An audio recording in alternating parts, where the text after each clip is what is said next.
Welcome to Early Exchange with Femi Ayodele, Sam Oruoje, and Ida Hosa Osamanze. Sustain that industry. So if government does not have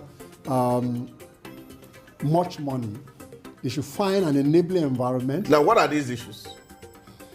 The petrol is still imported because local refineries are not working. Does it stop at giving a directive? What should be done to ensure that this is done? One of the factors being identified by our key persons is the issue of transportation. For you to have a sustainable city, you must have a deliberate attempt to have a master plan. This is Early Exchange, shaping policy, advancing development.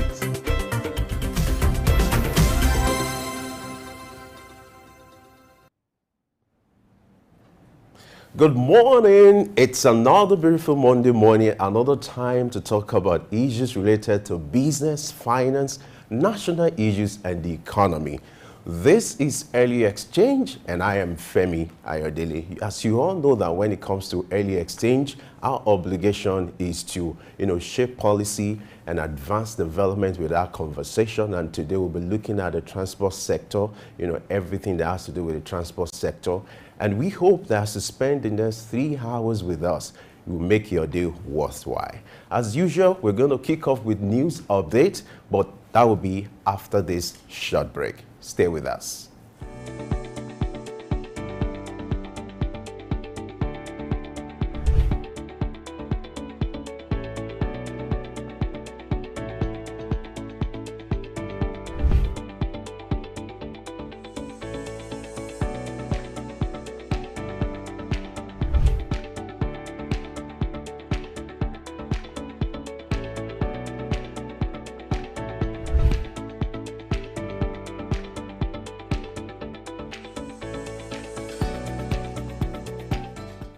Idumota Market. Eko Idumota, once a residential neighborhood, is home to Idumota Market located on Lagos Island. It is one of the oldest and arguably one of the largest markets in West Africa. Idumota is a historic neighborhood adjacent to the Lagos port that facilitated the slave trade, and later under the British indirect rule, it surrounded to exports that fueled the colonial enterprise. Idumota was also the location of an armed forces remembrance cenotaph called Soja Idumota, built as a monument to Nigerian soldiers who served with the West African Frontier Force. An Eyo Masquerade statue and a clock tower are also some monuments at Idumota. Idumota Market is so popular that large sales are recorded as early as 7 a.m.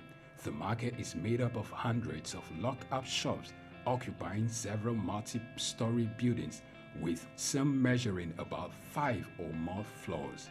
In 2010, the Lagos State government demolished some illegal structures in order to improve vehicular and human movement in and around the markets. From the Carter Bridge ascending into Lagos Island, passengers can see the neighborhood before disembarking at their final destination. Idumota Market accommodates the substantial inflow of imported goods. The bulk of import from abroad are routed first through Idumota and then on to other markets through Nigeria, and wholesalers facilitate this activity, where millions of US dollars worth of wholesale is exchanged daily. Idumota Market.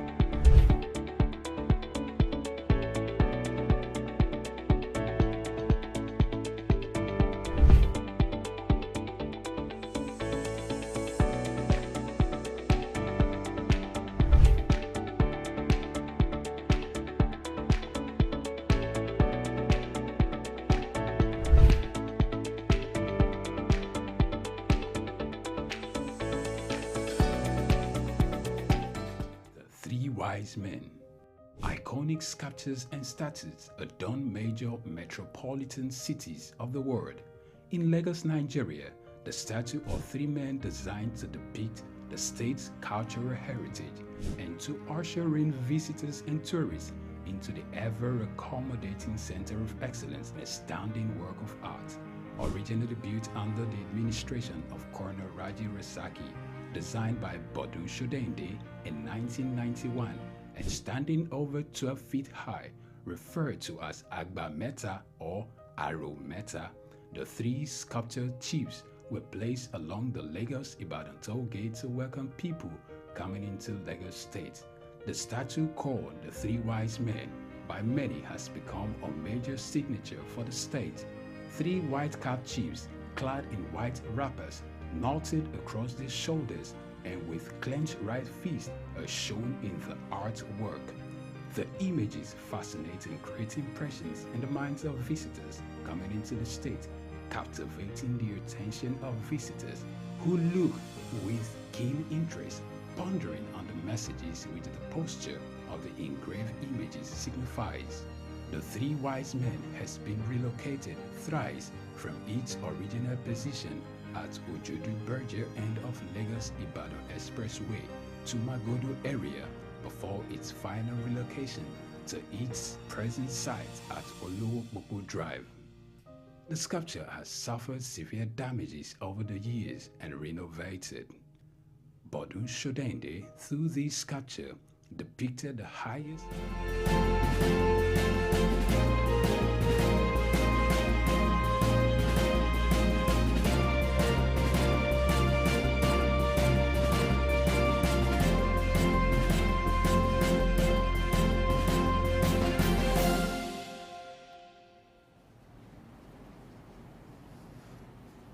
Good morning, welcome to the Morning News on Update and Sick News. I am Blessing A.G. Today's bulletin will keep you abreast of major developments over the weekend. So grab a seat and journey with us. Our first story comes from Nigeria. We're reaching you live from the National Emergency Management Agency, NEMA, has warned Nigerians to expect floods in 9 states due to the release of water from Cameroon's Lagdo Dam. The Director General of NEMA, Mustafa Ahmed, who gave the warning, stated that the release of water could lead to displacement of communities and destruction of crops and infrastructure. The affected states are Adamawa, Taraba, Benue, Nasarawa, Kogi, Anambra, Edo, Delta, and Bayelsa states. Meanwhile, the Federal Road Safety Corps FRSC is advocating for its personnel to carry firearms while on duty due to the increasing security challenges in the country. The Corps Marshal, Mr. Daoud Abiu, announced this during the graduation ceremony of over 1,000 newly trained FRSC personnel. He noted that arming FRSC personnel would provide them with adequate protection as they often face attacks by road users and suspected criminals taking advantage of the country's security situation.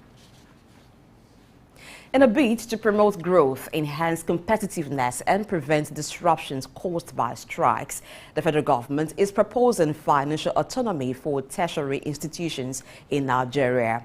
The Minister of Special Duties and Intergovernmental Affairs, Zephaniah Jisalu, revealed this at the 27th convocation ceremony of the University of Abuja. According to him, this autonomy will reduce their dependence on the federal government and would encourage them to seek funds through grants and corporate sponsorships. The Vice-Chancellor of the University of Abuja, Professor Abdulrasheed Naala, revealed that 7,034 students were part of the 27th convocation of the institution, which covered a 4-year period. The Minister of Water Resources and Sanitation, Professor Joseph Usev, has called for the cooperation of the police in securing farms and facilities of the Lower Niger River Basin Development Authority, LNRBDA, nationwide. He revealed this during the commissioning of a water project at the Kwara State Police Command Headquarters in Ilorin. Adding that the federal government has also empowered 50 youths who completed a training program at the Graduate Youth Empowerment Scheme in Ilorin. According to him, the trained youths in poultry, fish farming, horticulture and crop farming were also provided with cash and relevant facilities to start their own farming businesses. Meanwhile, industry experts and leaders have stressed the importance of collaboration technology adoption, and integrating insurance into various sectors to drive insurance penetration in Nigeria. This was discussed at the 2023 Insurance Meet Technology Conference in Lagos, where stakeholders called for increased collaboration between insurance and operators and technology experts to propel the Nigerian insurance industry into the digital age. Similarly, the client technology lead at FSI Microsoft Nigeria, Wale Odeleye, emphasized that true scalability would only be achieved when insurance becomes an integral part of the financial ecosystem. Away from that, in response to the recent outbreak of violence between Israel and Hamas, the federal government of Nigeria has called for a ceasefire and dialogue. The hostilities were sparked by a surprise attack launched by the Palestinian armed group Hamas, known as Operation Al-Aqsa Flood. As the international community watches the situation unfold, Nigeria's appeal for a peaceful resolution and stressed the importance of dialogue and understanding. In another development, DR Congo's President Felix Tshisekedi has officially submitted his candidacy for a second term in office. The upcoming parliamentary and presidential elections in the country will take place on December 20. Tshisekedi, who assumed power after the 2018 election, will face a crowded list of opponents, including opposition heavyweight and Nobel Peace Prize winner Denis Mukwege. Despite a divided opposition, the 60-year-old president stands a strong chance of winning again due to his incumbency, state resources, and strategic alliances. We turn now to Kenya, where the President William Ruto is planning to request a $1 billion loan from China during his upcoming visit to Beijing. The loan will be used to complete stored road projects, and Ruto will also seek a longer repayment period for Kenya's existing debts. This marks a shift in Ruto's position, as his coalition had previously criticized his predecessor's borrowing from China. Many of the infrastructure projects funded by Chinese loans have stalled due to unpaid bills, causing contractors to abandon them. Similarly, Ghana has reached an agreement with the International Monetary Fund, IMF, for the second payment of $600 million out of its $3 billion credit deal. According to a statement from IMF, the payment will be disbursed once the IMF board gives its final approval, bringing the total amount received since May to $1.2 billion. Ghana signed the deal with IMF in December to address its economic crisis and improve debt management. We move further to bring you other stories from the rest part of the globe. And this time, we're turning to the Middle East. Energy ministers from Saudi Arabia, the United Arab Emirates, and Iraq, who are members of OPEC, have met in Riyadh for the UN MENA Climate Week. They expressed that oil and gas should not be stigmatized in the climate debate and noted the industry's role in an orderly energy transition. UAE Energy Minister Suhail Al-Mazrouzi stressed the responsibility of major hydrocarbon producers to ensure a responsible and affordable transition with enough hydrocarbon resources. The UAE will host the COP28 Climate Summit later this year. Now, in a bid to regulate advanced sustainable construction technology, Dubai has introduced the world's first certification system for 3D printing in the construction industry. The system includes conformity marks aiming to simplify procedures and improve the quality of concrete mixers used in licensed factories in Dubai. This move is part of Dubai's strategy to be the first city to adopt a conformity marking strategy for 3D printers used in construction. In a similar development, the Dubai Civil Defense has developed an environmental readiness program that includes a world map showcasing the carbon emissions caused by fire incidents. United Arab Emirates Minister of Climate Change and Environment, Miriam Ameri, revealed this during a visit to the Civil Defense Readiness Room, which was inaugurated by Lieutenant General Sheikh Saif bin Zayed Al Nahyan in May.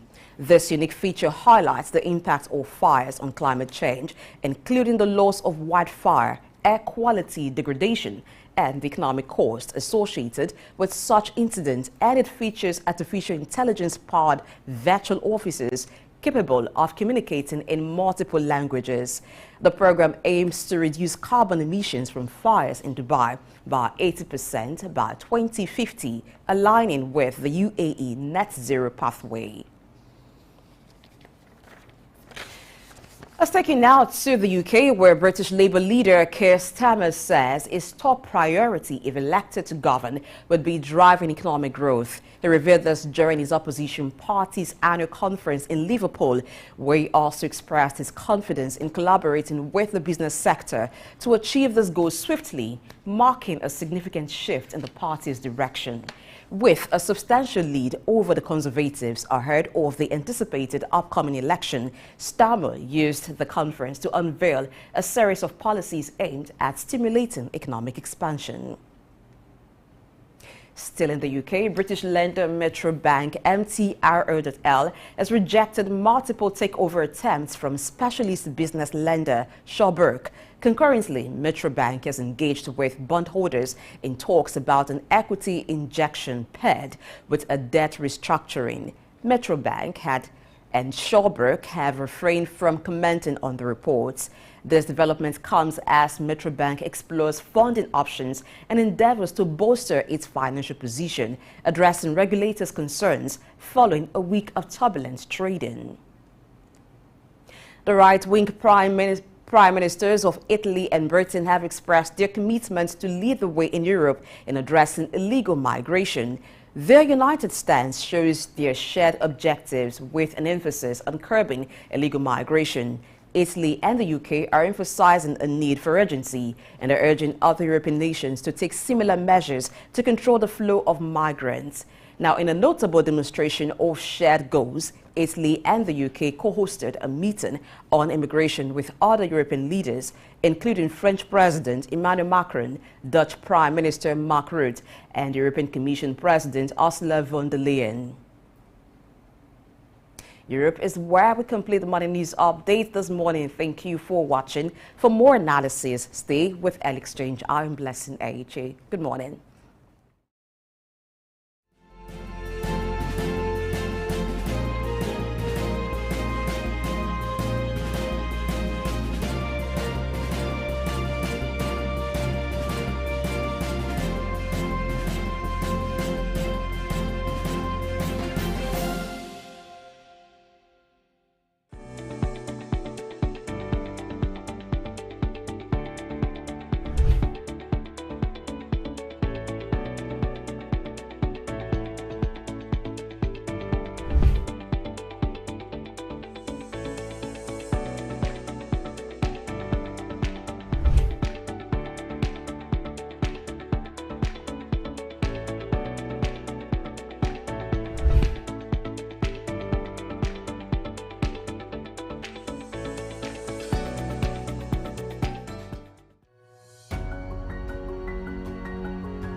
Wise men. Iconic sculptures and statues adorn major metropolitan cities of the world. In Lagos, Nigeria, the statue of three men designed to depict the state's cultural heritage and to usher in visitors and tourists into the ever-accommodating center of excellence is no doubt an astounding work of art. Originally built under the administration of Colonel Raji Rasaki, designed by Bodun Shodende in 1991, and standing over 12 feet high, referred to as Agba Meta or Aro Meta, the three sculptured chiefs were placed along the Lagos-Ibadan toll gate to welcome people coming into Lagos State. The statue called the Three Wise Men by many has become a major signature for the state. Three white-capped chiefs clad in white wrappers, knotted across their shoulders and with clenched right fists are shown in the artwork. The images fascinate and create impressions in the minds of visitors coming into the state, captivating the attention of visitors who look with keen interest, pondering on the messages which the posture of the engraved images signifies. The Three Wise Men has been relocated thrice from its original position at Ojodu Berger end of Lagos-Ibadan Expressway to Magodo area before its final relocation to its present site at Olowo Drive. The sculpture has suffered severe damages over the years and renovated. Bodun Shodende, through this sculpture, depicted the highest honor that can be afforded to anyone in the Eko greeting tradition. The Three Wise Men, Arometa, Sook Enlightenment. Exchange with Femi Ayodele, Sam Oruwoje, and Idahosa Osamanze. Sustain that industry. So if government does not have much money, they should find an enabling environment. Now, what are these issues?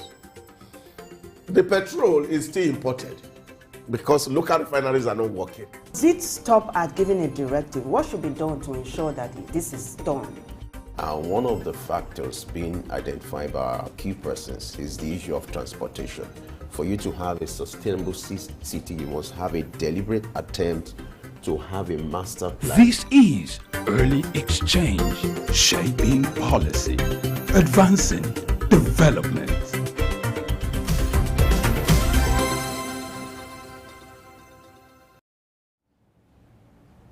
All right, glad to have you join us on Early Exchange once again. It's time for news analysis, where we review major headlines for today. And I'm being joined by our in-house analyst as usual. Sam Oruwoje is here with us. Sam, good morning, and how are you today? Good morning, Femi. My pleasure to be here. I'm Blessing. Good morning. Good morning, Sam. Blessing. Good morning, Femi. How was your weekend? It was good, and yours? Yeah, it was cool. Okay, good Yes. to know.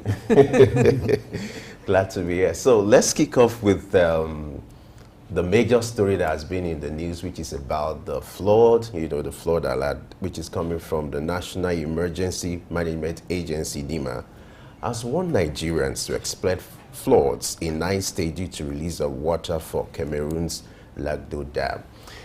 This is becoming an annual thing, a situation where Cameroon authority will have to release water from one of the largest dams in that country.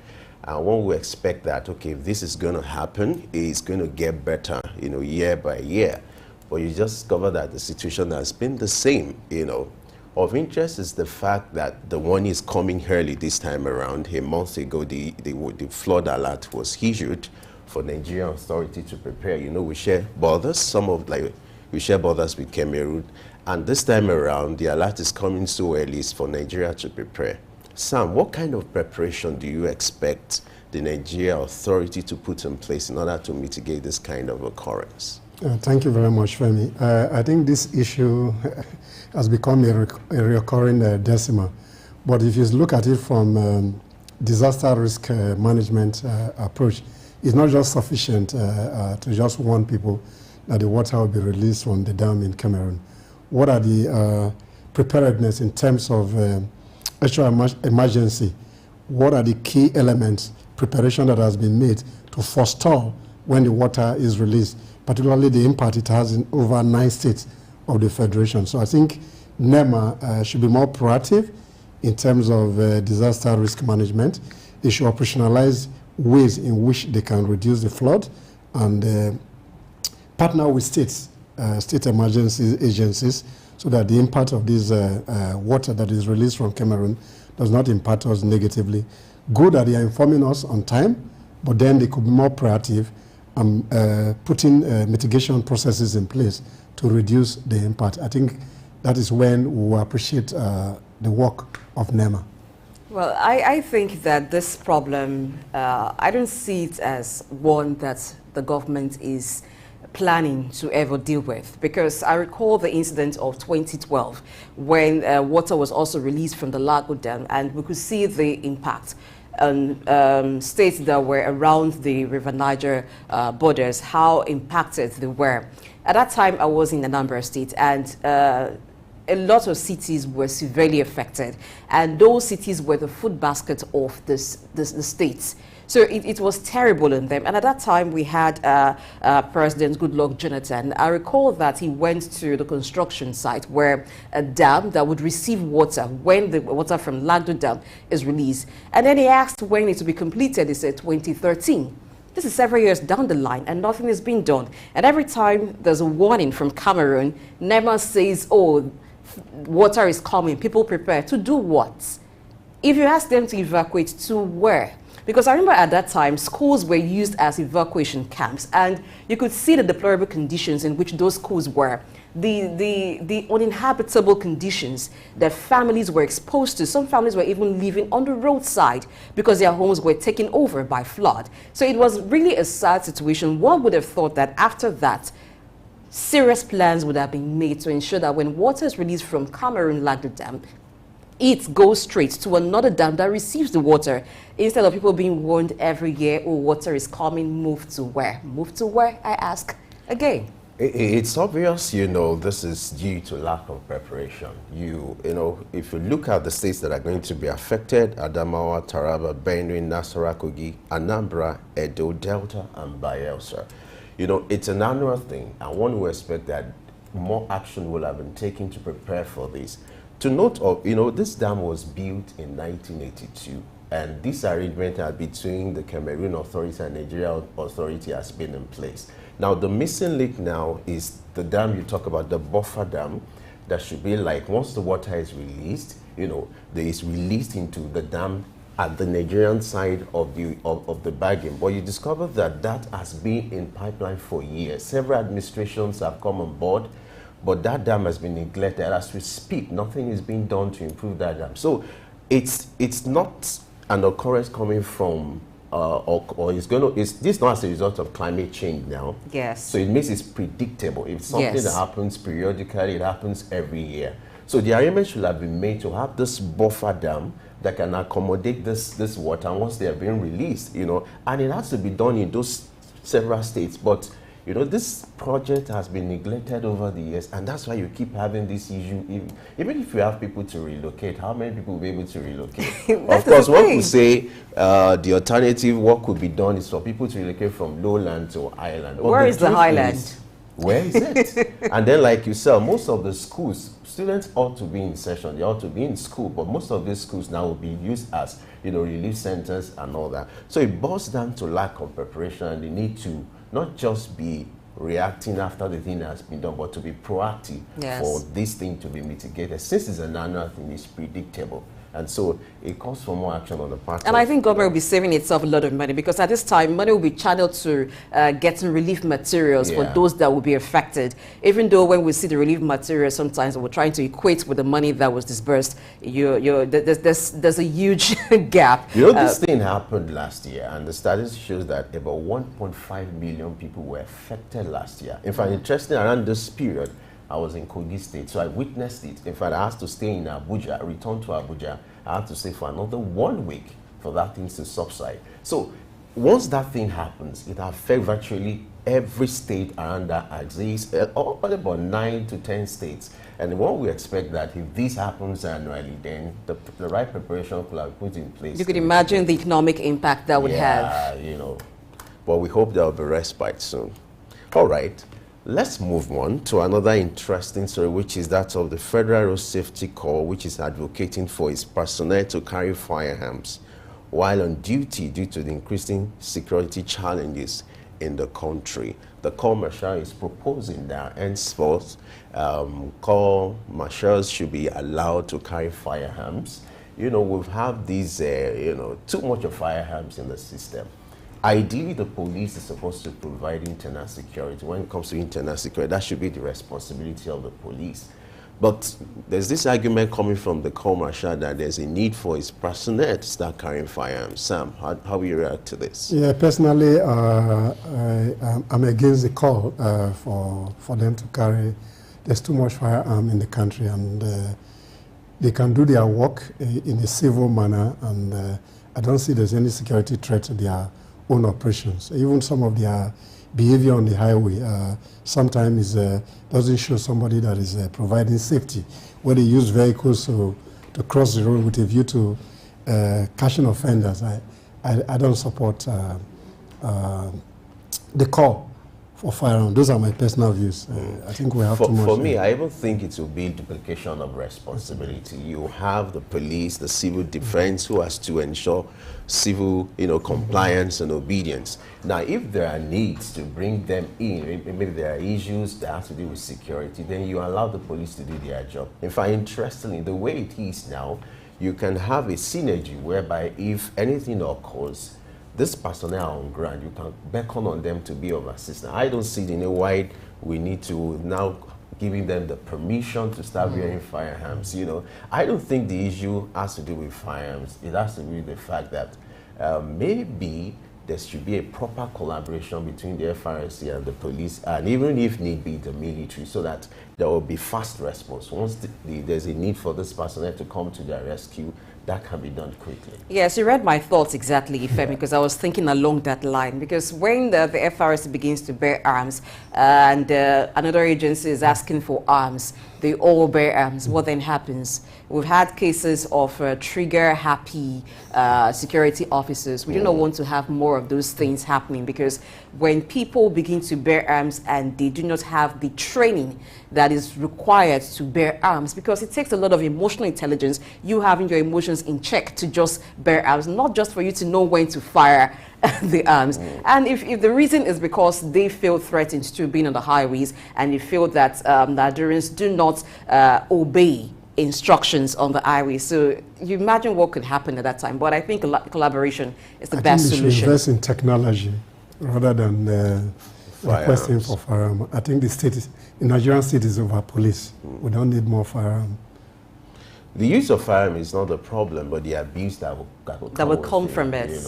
Due to the fact that we've seen several examples, several cases, and this thing has to be checked. All right, let's see if the Corps Martial will agree with you, Bless. I agree with us. All right, let's move on.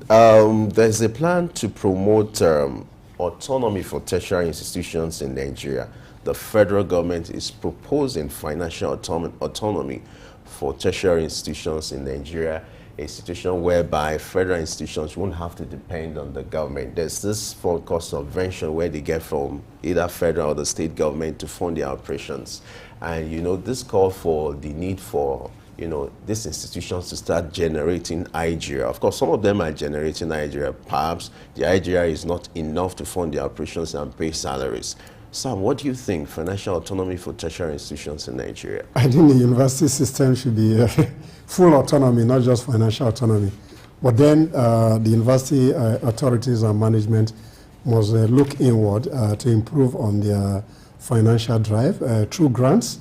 Most universities outside our client have a big chunk of endowment funding, particularly from international government organization, grant-making organization. So it's key, beyond just the government making that pronouncement, the university must look inward to generate their own fund, and these are research-driven. Endowments should be gotten from various agencies to support. So once the universities are fully autonomous and they're able to get funding, particularly from endowment, research grant, their level of autonomy will be greater than what currently exists. But it should just be beyond financial autonomy. It should be full autonomy for the university to be able to generate funds, generate their electricity and all that, and they're able to give back to society. More relationship between the town and GAN will help to sustain national development.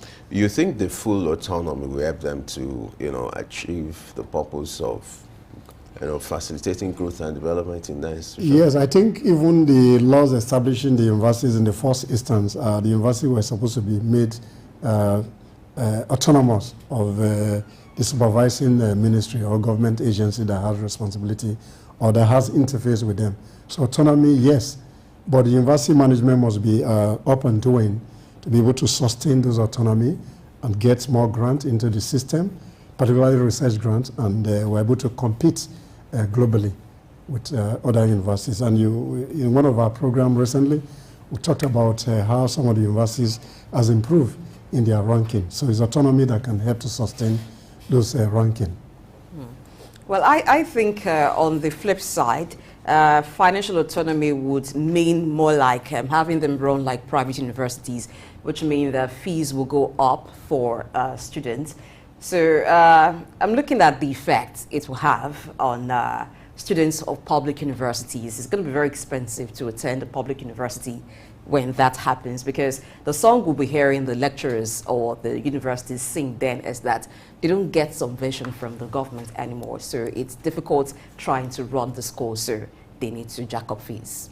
Yeah, and I'm really worried about that, because to an average Nigerian now, looking at the economic situation now, that won't be a good news if there's a need to increase school fees. But we must acknowledge one of the ways to generate funding is to, through school fees and look internally, which are ways through to jack up the IGR. I think there's a need to also look for multiple streams of income for those universities, to stop a situation where you have this over-reliance on the federal government, just like state governments. Yes. They're relying on the federal allocation. So virtually every month you see them, waiting for that money to be released and for them to be able to meet their expenses and administrative, expenditure. But that shouldn't be the situation now for federal institutions, whereby they will be depending on the federal government alone. There will be corporate sponsorships. You have grants coming up. And then this also given for, foreign universities and some private entities to come on board, to partner with them and be of help when it comes to helping their financial obligations. Well, talking about IGR, a lot of universities have streams of income. Maybe it's time for them to begin to put them to use or flow them back into the school's coffers. They have businesses that they run. I think just in addition to that, I think tuition is one of the smallest components in terms of university funding. So once universities are driven by research, then more grants will come into this environment and they can fund themselves more adequately. In South Africa, the volume of endowment to many of the universities are even greater than what they get from government. All right, we'll go to another story. This has to do with technology and insurance, where industry experts and leaders have stressed the importance of collaboration, technological adoption, and integrating insurance into various sectors to drive insurance penetration in Nigeria. Now, industry experts are coming together and leaders, to advocate the need for technology, the introduction of technology and insurance to all sectors, to drive insurance penetration in Nigeria. How will you assess the attitude to insurance in Nigeria? Generally, the attitude to insurance in Nigeria is very poor, but technology will enhance competitiveness in the insurance industry. So it's a welcome development that they are coming together to drive that process. We need insurance to help businesses in case there are crises with those businesses. At least insurance help to bring people to some level of comfort, not to profit, at least. So it's important that technology will be a major driver in terms of development in that sector. All right. Mason? Yes, I think it's good, and it's high time people begin to see the need for insurance, particularly business people, because that's the wall on which you can rest when things go south without you even knowing that you're about to go south for your business. Yeah. All right, let's take the train of our analysis to Kenya now, where President Ruto is planning to request $1 billion loan from China during his upcoming visit to Beijing. $1 billion loan. You know, requesting for loan is a universal concept. It's not a bad idea, but it depends on what you want to do with the loan. You know, several countries now, especially developing countries, are looking up to the developed countries for financial help or aid.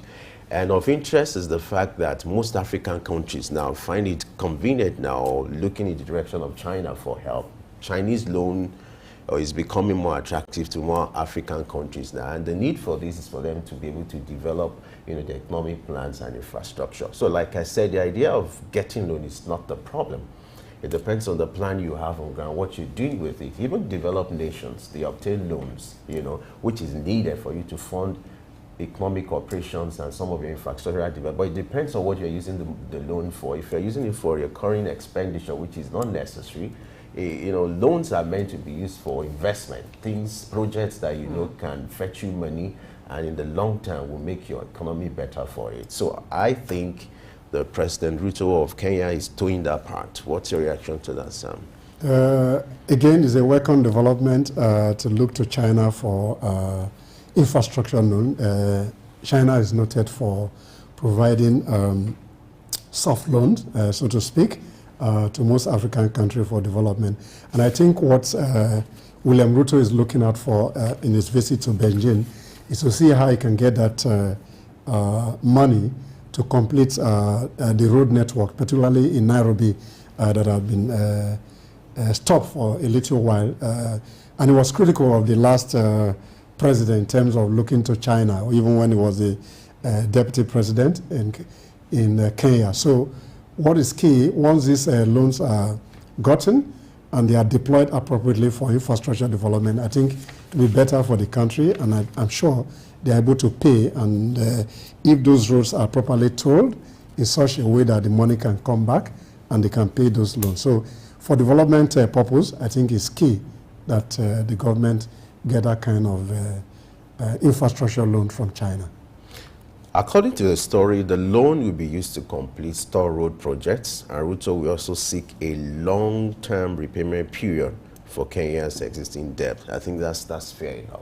Yeah, that's fair enough. But I also think that African countries too should be careful with the way they seek for loan from China. Remember that at a particular time, the IMF had also given a warning to Nigeria about that. They had concerns about the conditions that comes with the loans that they were getting from China. And so I think, yes, as much as China will be willing to give African countries loan, but the conditions that comes with the loan should be properly checked, so it doesn't seem like the future of Africans are being mortgaged through loans. And then to what the loans will be used for road projects, I don't know. I don't know how the government wants or will ensure the repayment of the loans once they're used for road projects. I think that's part of the reason why when loans are taken, the repayment plan is, or the repayment is really difficult, because they are channeled into things that do not necessarily generate money for the repayment. But if there's a way they want to commercialize the road, or there are things that would help in the repayment plan, then it's fine. It's not just enough seeking longer repayment time, but how do you intend to repay the loans? Yeah. All right. The next story is about the outbreak of violence between Israel and Hamas. You know, the federal government has called for ceasefire and dialogue. You know, the attack, you know, being staged by Hamas, you know, is unprecedented. You know, thousands of people have been, you know, reported to be dead. You know, the hostility between, you know, Israel and Hamas, you know, Hamas is just the militant group who in recent times have been causing unrest, you know, and this particular attack is so phenomenal because the number of casualties that have been recorded. So the federal government is lending its voice to seek for dialogue and peaceful resolution. Sam, what do you think? Yeah, I think it's dialogue, but the crisis between Palestine and Israel has been there for a while, and we appeal to the West to be more responsible in the way they handle that hostility. Both countries must find a way to dialogue and to reduce the death toll that has occurred in the recent crisis. I think it's only dialogue that can resolve the issues, and we'll equally emphasize on justice in a way that both countries come back to the table and see how they can resolve their differences. This war has been there for too long a time. So we need more dialogue, and we appreciate Nigeria for their role in trying to see how dialogue can sustain the relationship between the two countries. All right. Condolences to the families of those who were lost, and we hope that there will be peaceful resolution soon, and then things will get to normal as soon as we desire. All right. What a way to wrap up our news analysis today. Sam Oruwije, thanks for joining us on this segment. My pleasure always, Femi, and blessing. All right. We'll go on a short break now. When we return, our conversation for today will kick off. Stay with us.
Transportation stands as a cornerstone of any thriving economy, shaping lives and businesses alike.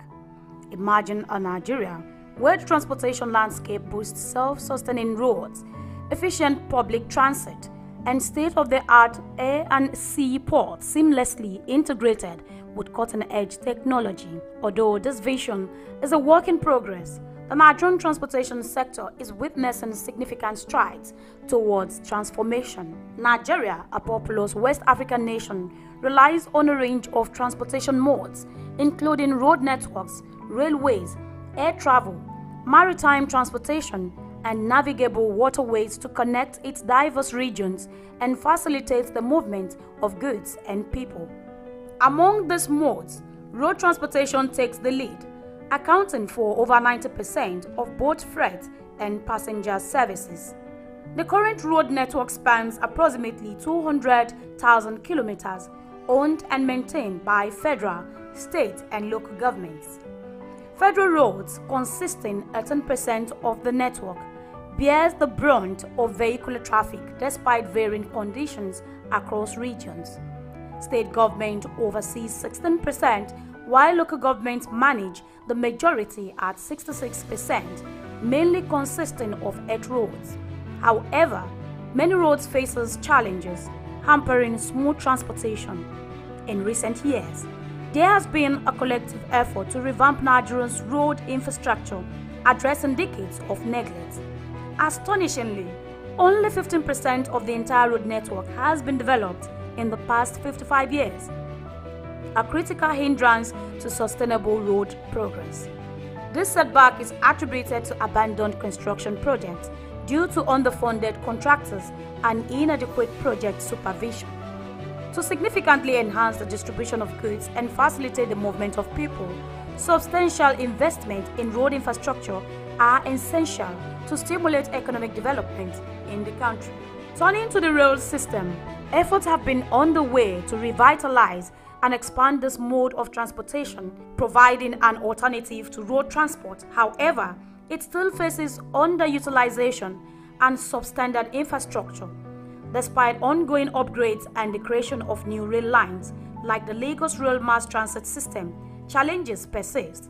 The Blue Line Rail System, initiated on September 4, 2023, marks a significant milestone in this revitalization effort. Another vital aspect is the network of major international and domestic airports, set to significantly enhance the sector's capabilities.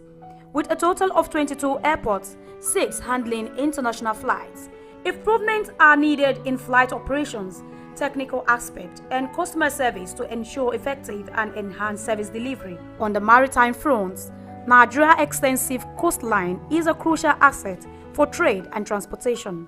Major ports like Lagos and Port Harcourt act as pivotal hubs, managing a substantial portion of goods entering the nation. The significance of maritime transportation extends to both domestic trade and global shipping, despite encountering challenges. Ongoing projects like the construction of a new port in Lekki, Lagos, promise to further augment trade prospects. Despite the nation's transportation potential, persistent challenges linger, like critical road conditions, traffic congestion, and underutilization of rail and air transport remain prominent hurdles. Addressing these obstacles requires significant investment and modernization in the transportation sector. This rejuvenation is vital to meet evolving transportation demands, ultimately fueling economic growth and bolstering nationwide connectivity. Grace Komolafe, Souk News.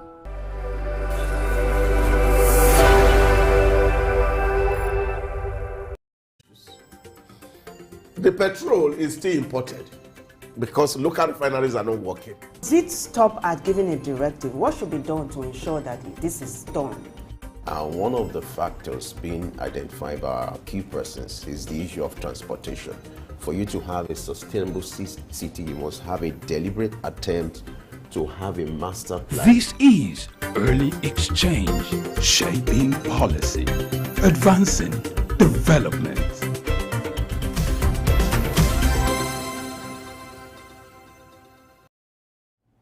All right, as you all know, when it comes to early exchange, our obligation is to shape policy and advance development with our conversation.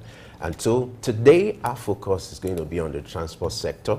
We're going to look at all the things that have to do with transport sector in Nigeria. And most importantly, we'll be looking at a road transport system in Nigeria, the state of roads in Nigeria. To shed more light on this, we are being joined by our in-house analyst, Osamaze Dauza. Dauza, glad to have you join us on the next thing this morning. Femi, good morning. Blessing, good morning. Honorable. Always a pleasure having you here. Blessing said honorable. I'm waiting for the campaign to start. Don't worry, you have our support. Okay. All right, let's look at the transport system in Nigeria. To start with, I would like to have your assessment of that sector, the state of roads, the state of infrastructural development when it comes to a road transport system in Nigeria. It's still a very, very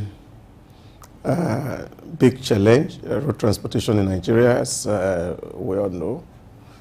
Commuting on Nigerian roads, so it's like a journey to hell, as it were.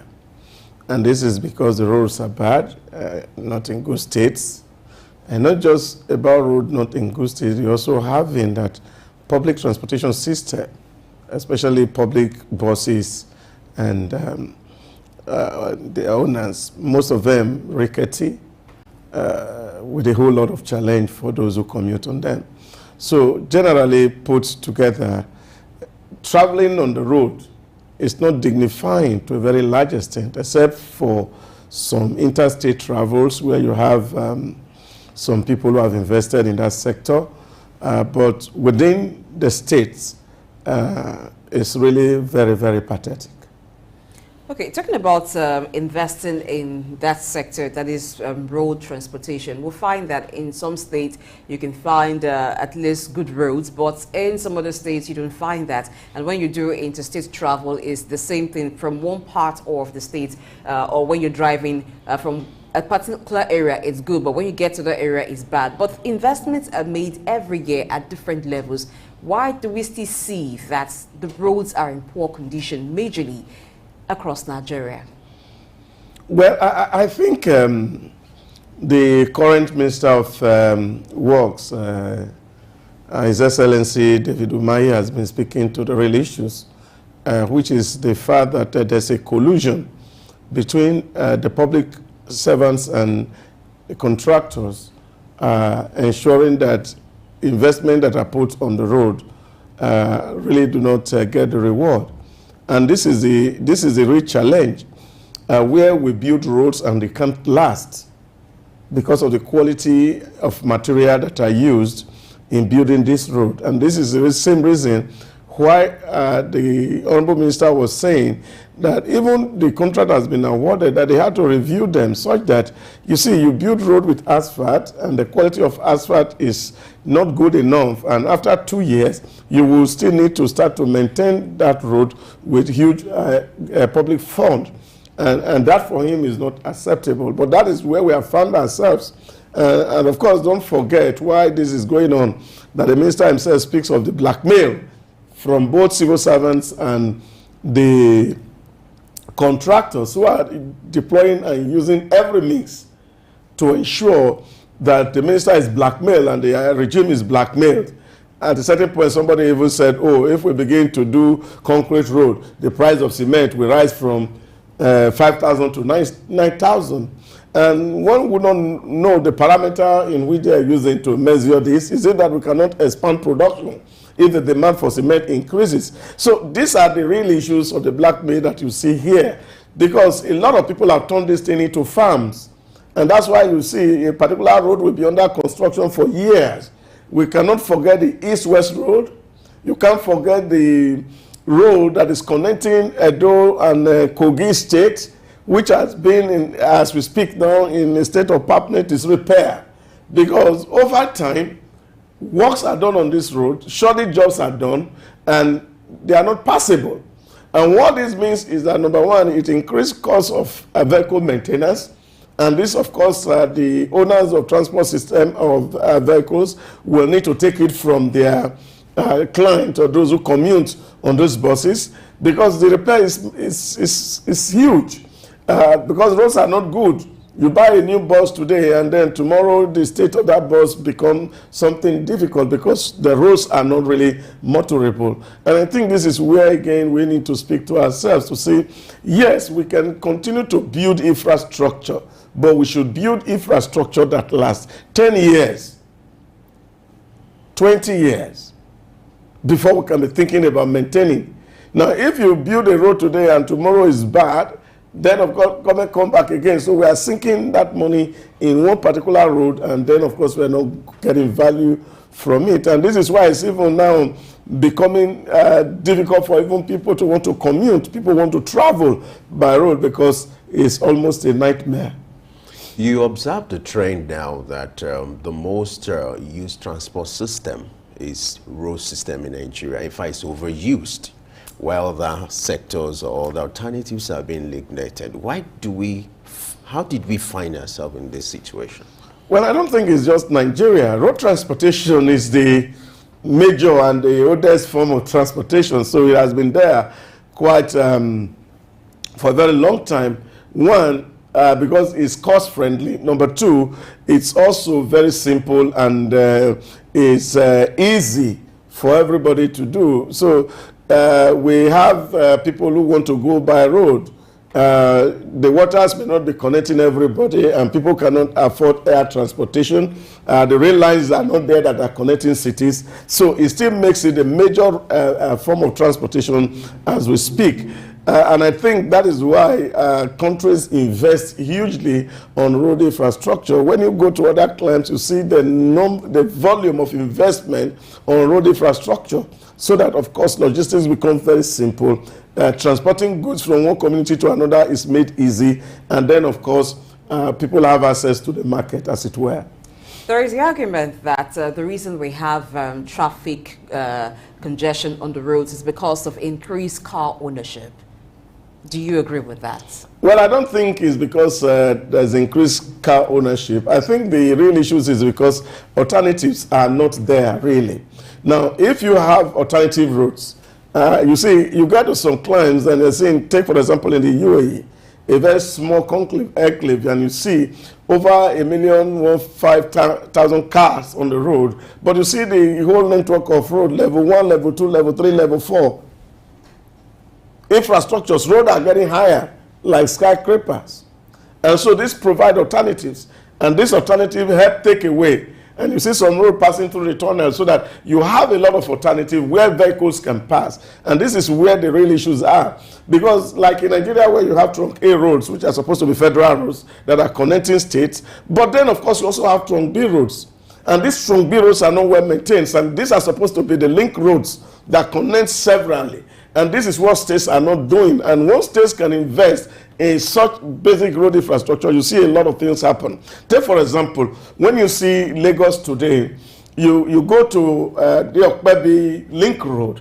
Now, see, the Lagos government is trying to connect a road between Okpebi to Maryland via the channel. And that road, once it's opened up, you will see that all the traffic you see on Mobalaji Bank Anthony Way will not be there, because it will be diverted. Now, this is why people also have been clamoring for the Fort Midnight Bridge in Lagos, for example, that there are people who don't have anything to do in Ikorodu Road at all. They are going straight to the island that they live in Mowe. Now, if you have a road that goes straight from Mowe straight down to Victoria Island and Lekki area, all these traffic you see around this Third Mainland Bridge, around Bega, you won't find them, because there's an alternative route that people can pass. Now, take for example the Ekpe Road that is connecting Lagos to Ogun State. For people who are traveling from Lekki or traveling from Ajah and they are going toward Ibadan, or they are going toward Benin or the east, they don't need to come past the major of the town. All they need to do, they take off and they look through Ekpe and they are out in Ijebu. Now, once you have all of these access, you decongest the roads within the city, and the traffic situation will ease up greatly.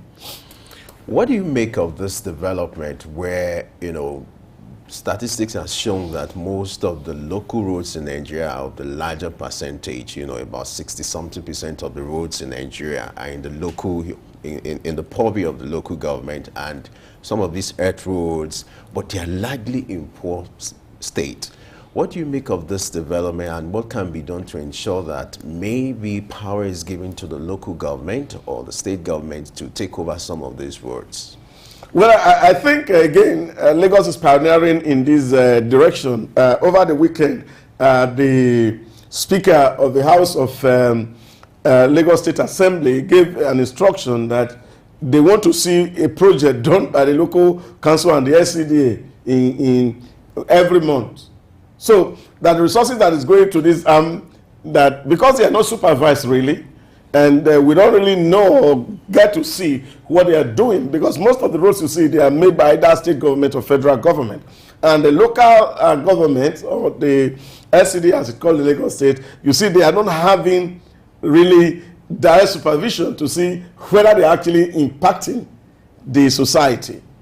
If you come to some area, you see where even members of the National Assembly, for example, if you go to Surulere area, you go to Ikeja, one constituency, and you see where the roads are supposed to be internal roads within those local governments are maintained straight by the members of rep in those areas. And you really cannot see what the local government councils are doing themselves. And I think this is not acceptable, and this is not what it should be. As a third tier of government, they are supposed to be responsible for the Great Sea routes, which is the 18 routes that connect street to street and local to local. Now, this is also very important. But another issue that, of course, must also be addressed, especially when you come to Lagos area, is the fact that you also see that there are roads that are supposed to be connected and passing through some places. Because of security issues, you see even estate people put in blockages, so they don't allow for free access. So these are all issues that, of course, the locals should be able to address.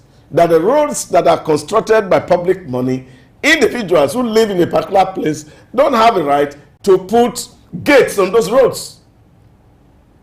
They are public roads made with public money. And so this makes accessibility very difficult, and then commuting within the states become real difficult. Okay, now you just pointed to the issue of security, but we see more of security challenge play out on interstate travels. Some persons have even boycotted the use of road transportation when they need to connect from one state or the other for fears of what may happen along the road. How can challenges like this be curbed or be mitigated? And they also look at safety of the roads, like during the intracity travels or intracity movement, you find motorcycles, tricycles on same roads, or you even find people cycling on a very busy road.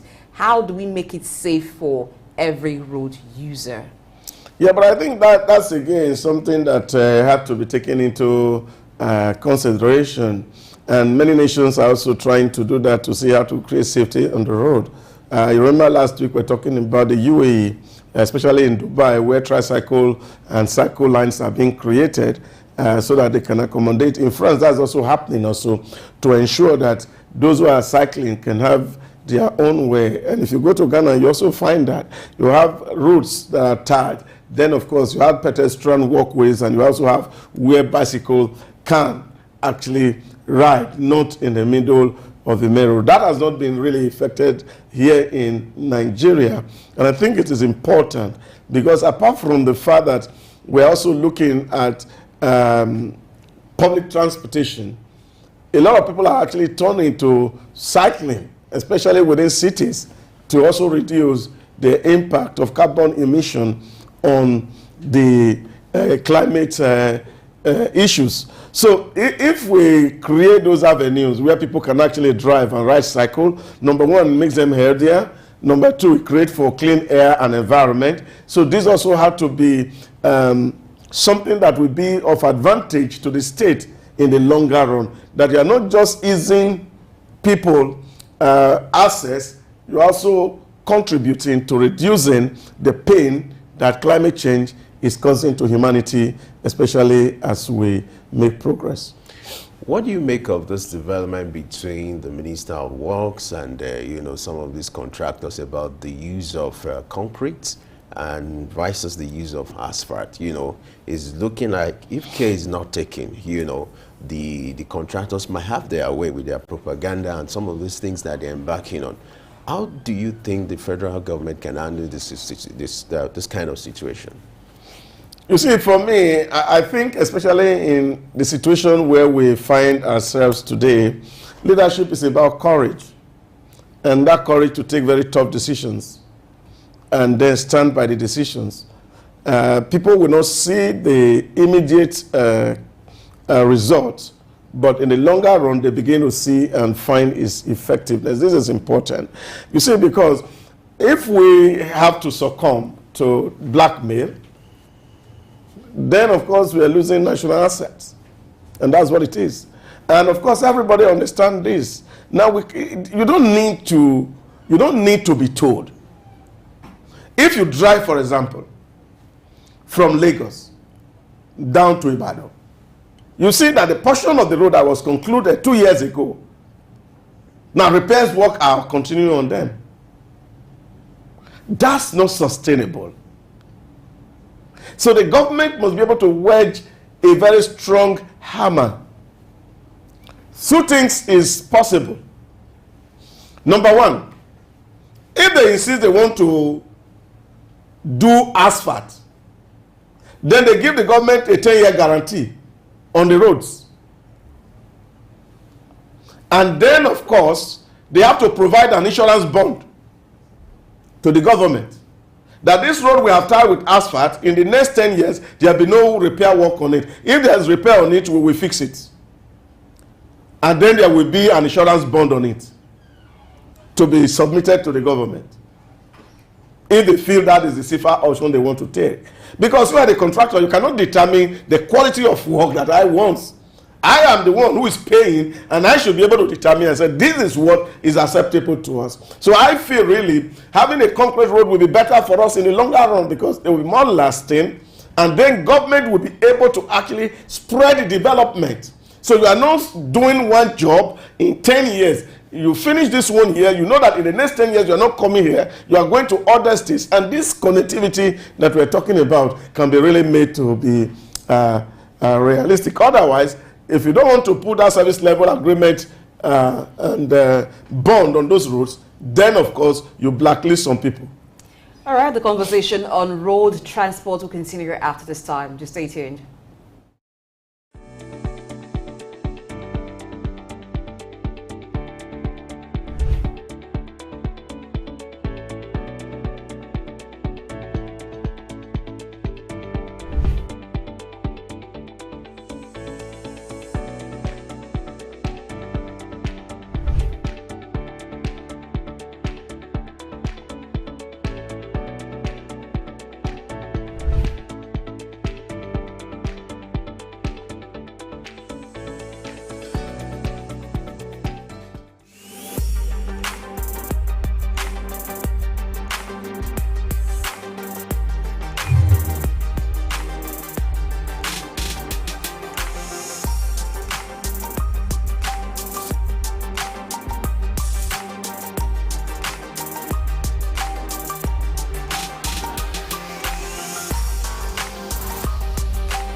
Idumota, once a residential neighborhood, is home to Idumota Market located on Lagos Island.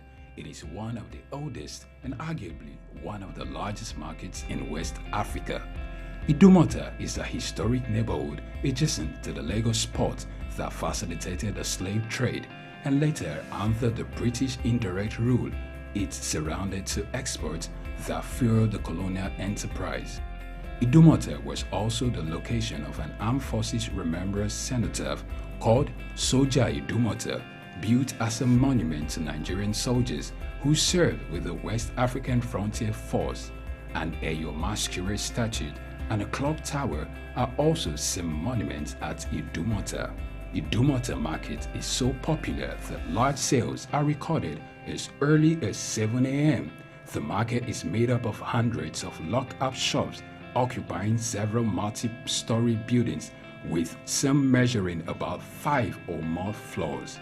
In 2010, the Lagos State government demolished some illegal structures in order to improve vehicular and human movement in and around the markets. During weekdays, the neighborhood of Idumota is densely populated by shoppers, traders, and bus passengers. From the Carter Bridge ascending into Lagos Island, passengers can see the neighborhood before disembarking at their final destination. Idumota Market accommodates the substantial inflow of imported goods. The bulk of import from abroad are routed first through Idumota and then on to other markets through Nigeria and other West and Central African countries. The energy of private Idumota traders and wholesalers facilitate this activity, where millions of US dollars worth of wholesale is exchanged daily. Idumota Market, Souk Enlightenment. factors being identified by our key persons is the issue of transportation. For you to have a sustainable city, you must have a deliberate attempt to have a master plan. This is early exchange, shaping policy, advancing development.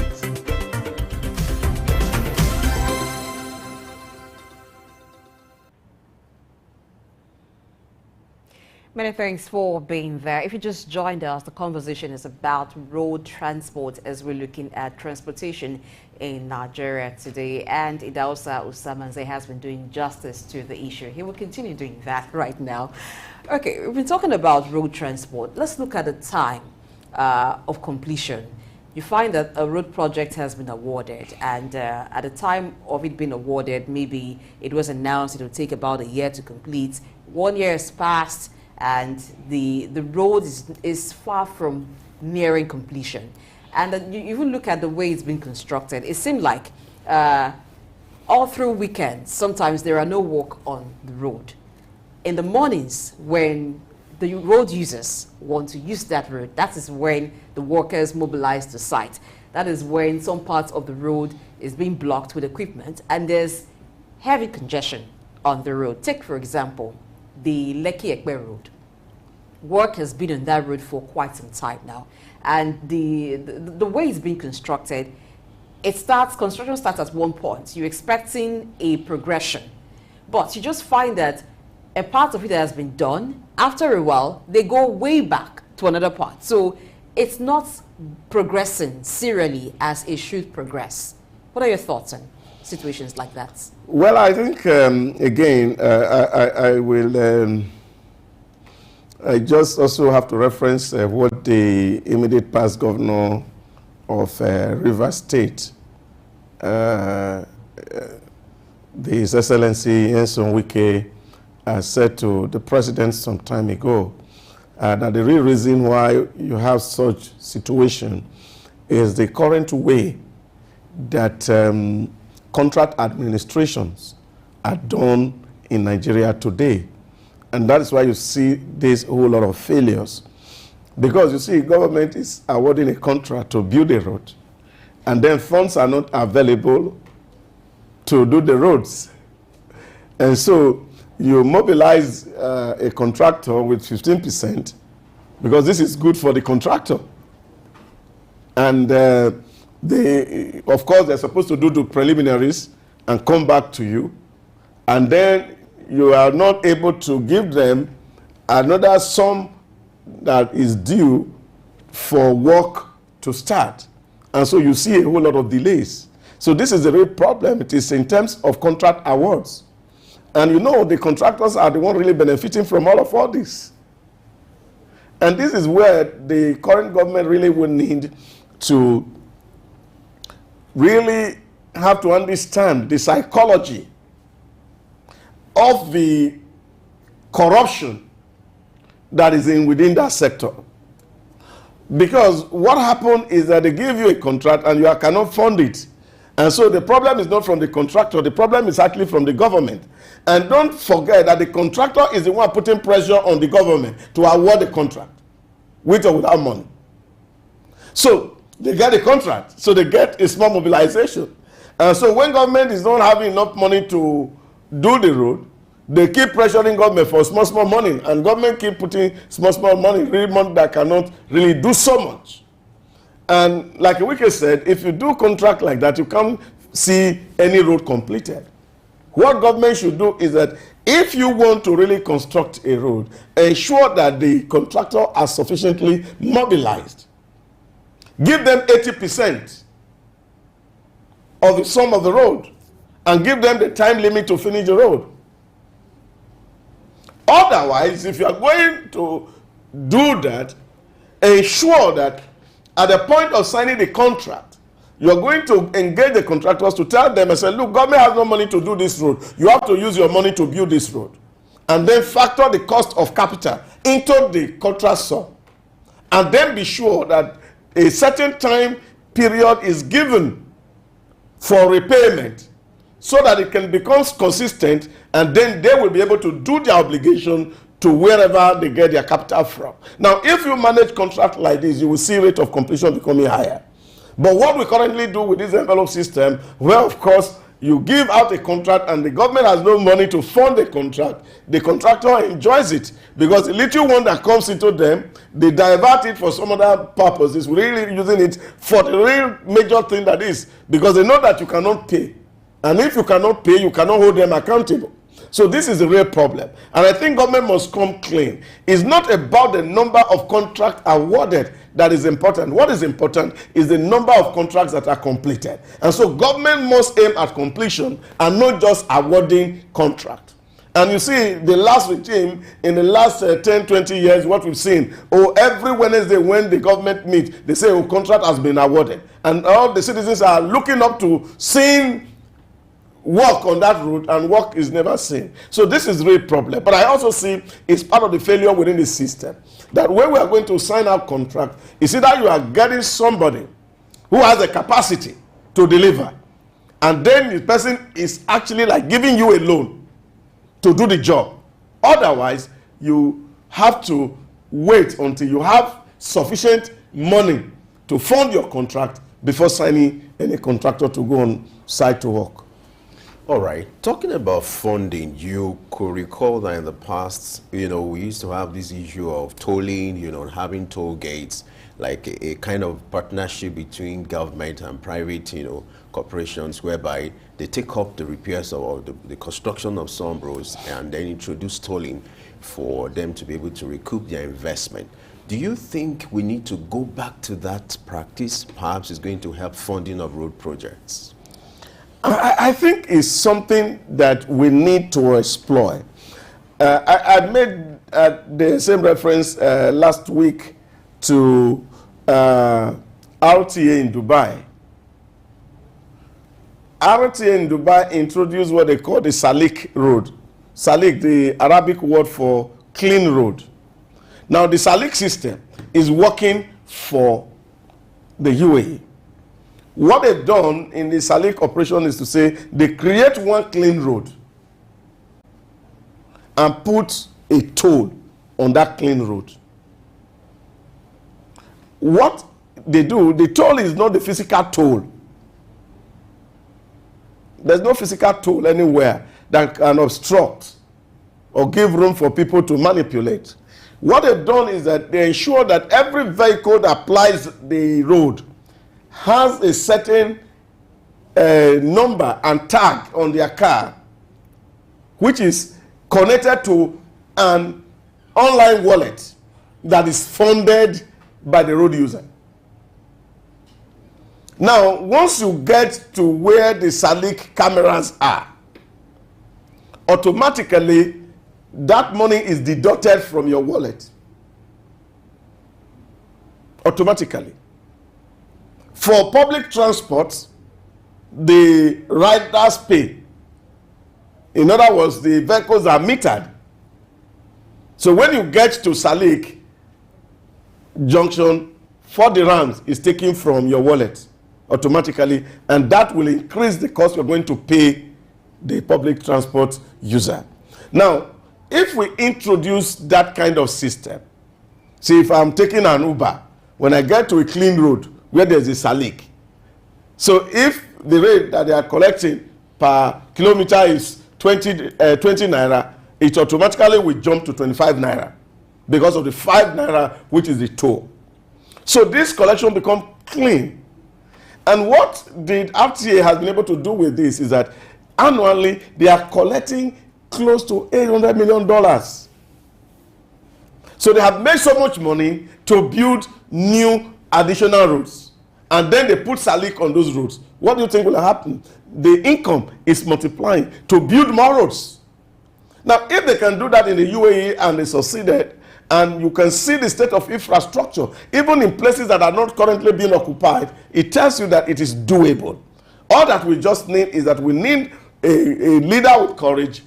We need somebody who will allow people to be able to put money in here and then guarantee that their money will be taken if they sink it into your economy.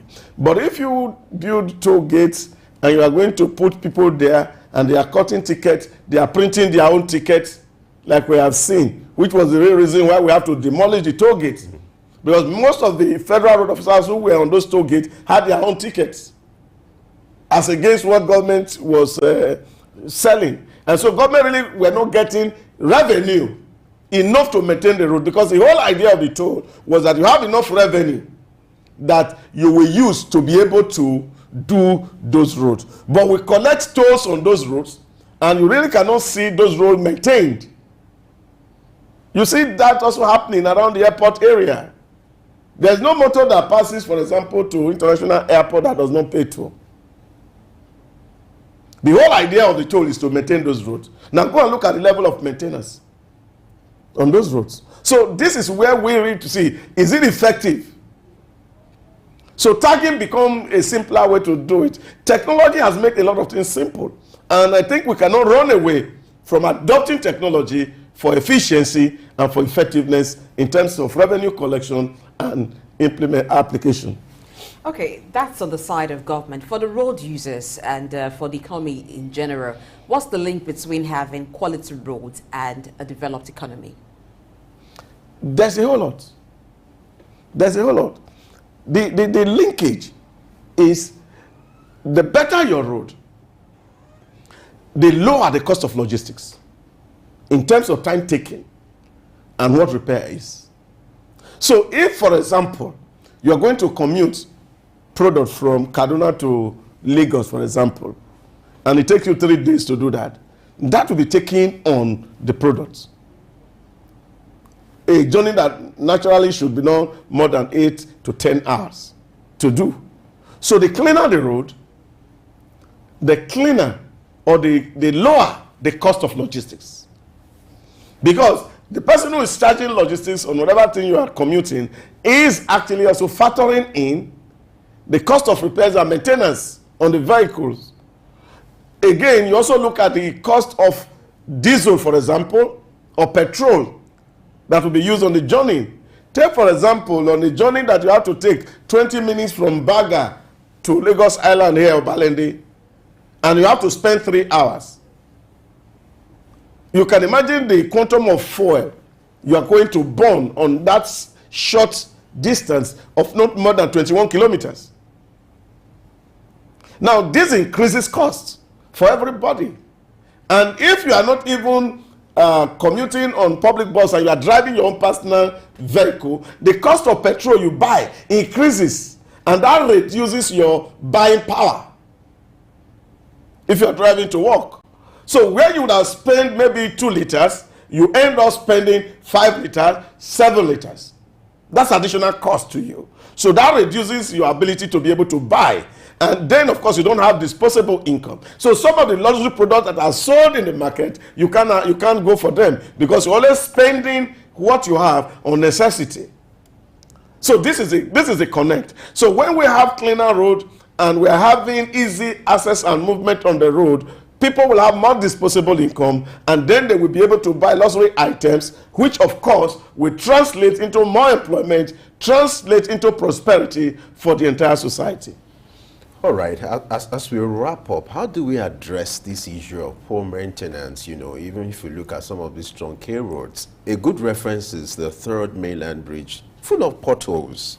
So how do we address this issue of poor maintenance? Money is being allocated, and you have agencies like the federal, you have FEMA, and even at state level, you have agencies who are supposed to, ensure that these roads are in good state. So how do we address this issue of poor maintenance? Yeah, well, again, like I said, I still put it back, like I said earlier on, is also issue of contracting.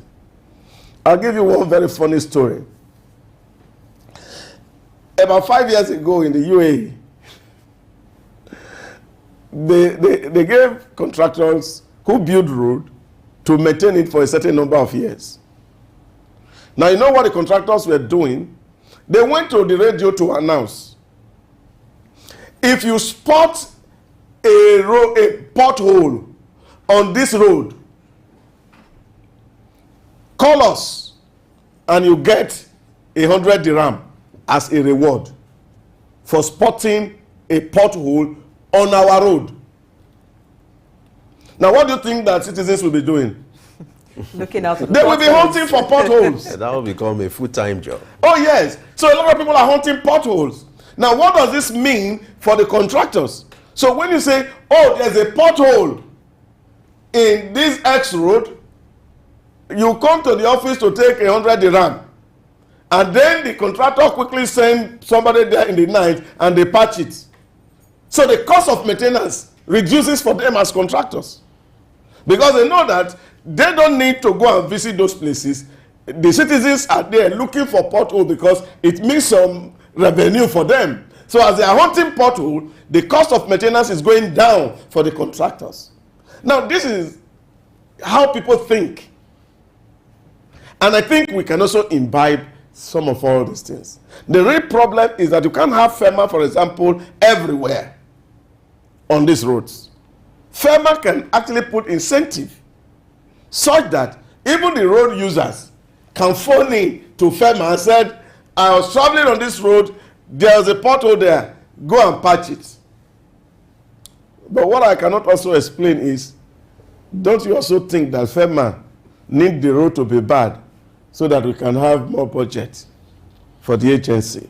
These are all issues that we will need to address, because morality again come into play in some of all these places, and that is why people allow that roads have to go down deep before we start maintaining, because then of course it become an emergency as the public are crying, outcry from the masses. Then of course government are put under pressure. Some of all these things will become an emergency procurement, which of course will lead to some leakages. Well, when it comes to the incentive, I don't even think that Nigerians would need incentive to a large FEMA of portions of the road that have gone bad, because they need the roads to be fixed. So they will willingly do that if a toll line was released, and they will make that call to say this part of the road is bad, that part of the road is bad, because everybody needs to drive on good roads.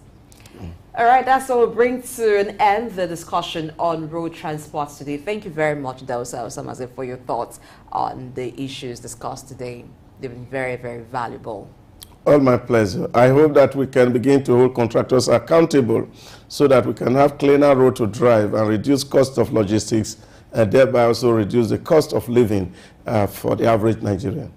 All right, we're not letting Dausa go yet. There are other things he will need to speak to as it concerns transportation in Nigeria, but we need to go on this quick break. To stay tuned.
Does it stop at giving a directive? What should be done to ensure that this is done? One of the factors being identified by our key persons is the issue of transportation. For you to have a sustainable city, you must have a deliberate attempt to have a master plan. This is early exchange, shaping policy, advancing development.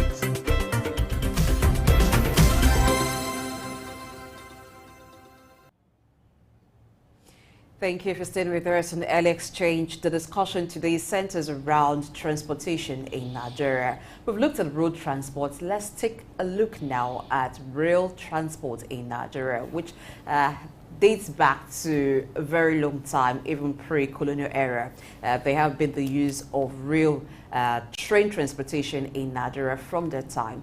And for a very long time, we saw a kind of abandonment of that kind of transportation. But right now, it's been remodernized and relaunched into Nigeria. And when I talk about modernization, yes, we're having the Blue Rail Line, yes, in Lagos, which was launched about a month ago or a little over that. So that means it's not just for you to connect from one state to the other. Within the city of Lagos, you can connect to other parts using train services. It also, Samanze, is still very much in the studio. Like I told you earlier, we have no plans of letting him go anytime soon. All right, let's look at rail transportation in Nigeria. Let's just do a kind of reflection. Pre-colonial era and even post-colonial era. I know that a lot of people in your time used train services to connect from one part of the country to the other. What was it like at that time? Well, I think there were those glowing days of Nigerian Railway Corporations where you actually have this train really working and efficient. And those days, even prior independence, to travel from Lagos to Kaduna, you use the rail. And these were really functional because those infrastructures were built by the colonial masters. And then, of course, the purpose was actually to facilitate movement, both human and goods, from one place to the other. Because, again, it's a cheaper form of transportation. And it was really a glorious time until, of course, bureaucracy entered into NRC, Nigerian Railway Corporation, and the story state is what we have today. Yeah, but of course, we had a lot of people with ideas. We don't also forget the role that Jakande played very exquisitely to see this blue rail we are talking about in Lagos today. The whole idea was Jakande's idea, and he actually had a master plan on how to connect Lagos, for example, to ensure that within the city there were ability to have rails, because there were national rails you had. The state needed to have rails to commute within the city. And that design and contract was given to a French company in those days in his first term in between 1979 and 1983. And incidentally, the coup of Muhammadu Buhari in 1983 stopped that project, even when the state has fully committed the contract sum to the company.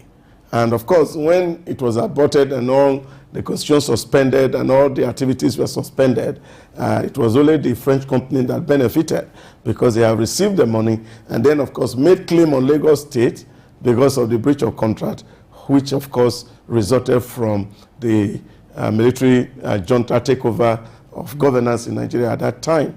And so we saw that, of course, that could not happen. And then, of course, the rail became almost like a federal exclusive list project. And even when Bola Tinubu, through Fashola, made effort to see how to also reinvent that, of course, the federal government seems to not to give the right for those things to happen. And this is where, of course, again, 40 Federation has actually affected how this part of transportation system had been affected in our history. All right, rail system has been largely abandoned over the years. In fact, in recent times, I had cause to visit Jebba Town, where the first train, I saw it was in a sorry state.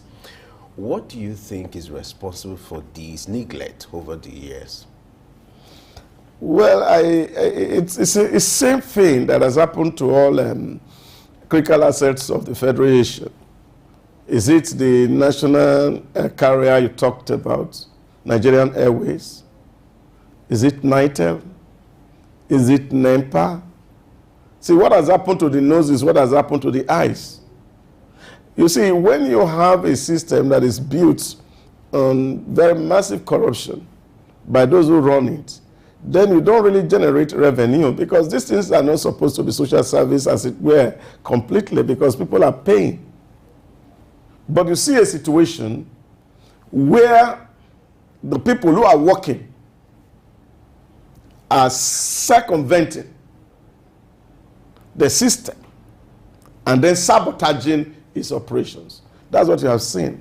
I remember it was about a year or two ago when the federal government, I think it was one Christmas, and they said it was free for people to travel from Ibadan to Lagos to enjoy the public train as is done elsewhere. And then a lot of commuters started to complain because some people were still selling tickets and nobody knew where those tickets are going. So these are the real issues. So for every investment, you are supposed to be making some money, and that money that you make from it is supposed to be used to actually maintain that infrastructure. Now, once those monies are not coming and all that government gets is more budget overhead to run the system, you get to that point where government don't have enough resources, which of course is what has happened, that the population is growing and the responsibility of government is increasing, but the revenue is growing at arithmetic progression as against the geometric progressions of a population size and the people who are depending on this kind of service. So here you will not have much money to pump into that sector. But the sector that should have been self-funding have been sabotaged, and of course government had to cater for it. And so when people have those options, you see that there'll be neglect, and this is what has happened. And no thanks to also those scavengers who are also be pulling the iron and selling and making the tracks unusable. Okay, apart from the financial challenge and the challenge of vandalization that rail transportation faces in Nigeria, what other challenge hinders the duplicity of that kind of transportation across Nigeria? We know that there are certain states you can connect to using rail, but it's not widespread in Nigeria. Yeah, but like I said, it's still boiled down to investment, infrastructure. When you look at the blue rail and look at the technology that is involved, people on suit will want to go to use the transport system. So, but when it becomes rickety, and you see the old coaches that we have still been driving, people would not want to get to use it. And this speaks to the investment in the sector. You can see, for example, the major bus owner on the main road. They use their vehicle for a certain number of years, and then they scrap them and give it to people who are less endowed with resource to use as intercommunal, and they bring in new buses. Now, the whole idea of bringing new buses is to ensure that they keep their high-profile customers.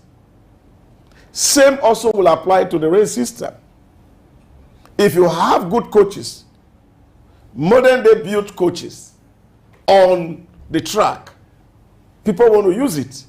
Many Nigerians travel abroad and they use rail system. So they travel on train, they buy ticket. So this is the issue.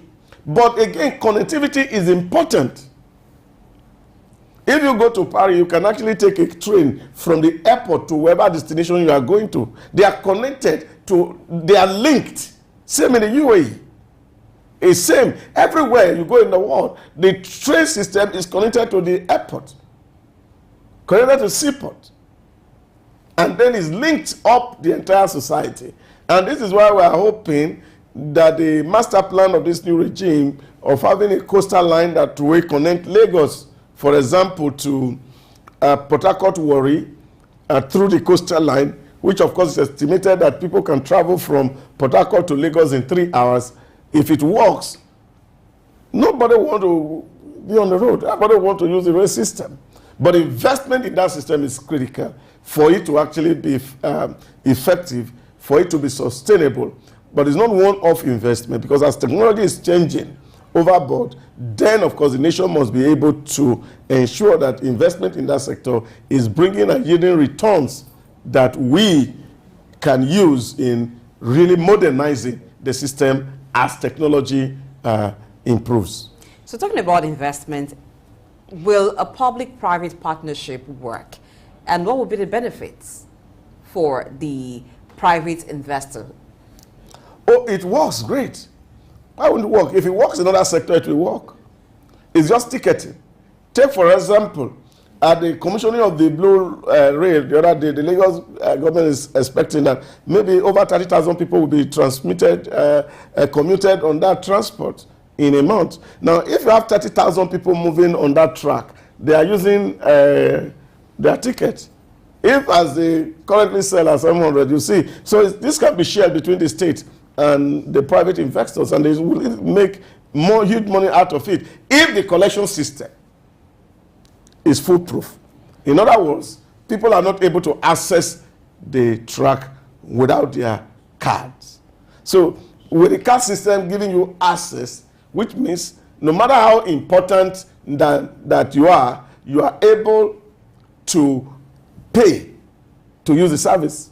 You know, somebody told me a story some years ago, and he said the real reason why the Nigerian Airway failed was the fact that some government officers were actually using it to commute their girlfriend to Lagos, from Lagos to London every weekend. I can imagine when a big aircraft is carrying one person or two people to travel on the expense of government, income is not coming. What do you have? So you can't sustain that sector. I think this is the area where, of course, private partnership with government really will be of a great help, ensuring that the revenue does not go through the public, it goes through the private, and the royalty go to the government. Now you will ensure that there will be effectiveness in collection, and then not just effectiveness in collection, but also oversee and supervise to see that this is working without necessarily overstaffing the service. I see this on for example, the BRT buses. Sometimes I ask myself, how can this be profitable when you have even somebody employed to help people tap card into the bus? That does not require any technology. Any human being can pick his own card and put it on the machine, and the machine scan it. So why will I need to employ somebody to be helping tagging the card and just to fill a form? These things can be synced into a bigger computing system where you see buses are just driving. Every time I go and I stand at TBS, for example, I'm asking myself, this is market wasting. You see a whole lot of people that are lining up, waiting for buses, and buses are not available. So the problem here has always been that you have plenty demand, and the issue is always supply. And that should not be a problem for a nation. So that if you have a lot of passengers who are coming to wait for your service at a particular time bed, then it should be planned such a way that you can take advantage of those time beds to make profit for the company. But as we see, this seems not to happen. And this is also the problem. When you have the private having a hand and government is not superimpose a subsidy on these services, it will be very, very lucrative for private people to put money. But when government is going to determine how much you are going to collect and how you are going to run, then that will not be an incentive for private participation. And I think that is where we need to really focus on what incentive do we need to create for private investors to actually partner or participate in such a public goods provision. All right, you are almost leading me to the next question. Talking about incentives, I observed that an average car owner here seems to have this attachment to his vehicle here. So what kind of incentives can be put in place to encourage the use of rail system rather than everybody, driving on roads and the use of car? What kind of structure or what kind of incentives can be put in place to encourage Nigerians to make rail system a priority rather than road? I don't think, apart from comfort and security, there's so much that needs to be done. People want to be sure that when they are on the track, that there's security. And people are also guaranteed of safety of the equipment. In other words, that they are maintained properly. And then there's some minimal level of comfort in the system. For example, it's properly air conditioned, the seats are clean, the interior, the environment, the ambience is good looking, and then people will use it. That's the incentive that is required. And then, of course, there's also regular. There's also regular.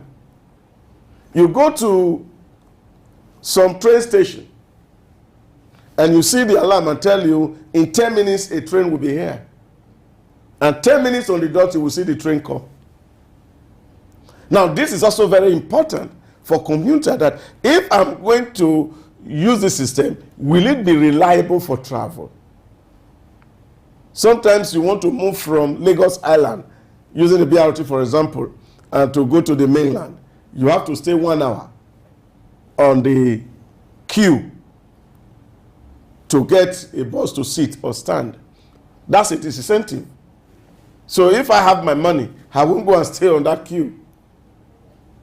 So I think the consistency of this system is what will make people to use it. So that if I go to the bus stop from my house, I can program in my head that train arrive this station at 9:05. So it's predictable. So I can leave my house and get to the train station knowing fully well that if I miss the 9:05, I will need to wait for like 30 minutes before the next train will come. So people can plan their timing along the consistency of the rail system. And I think this is all that people will need.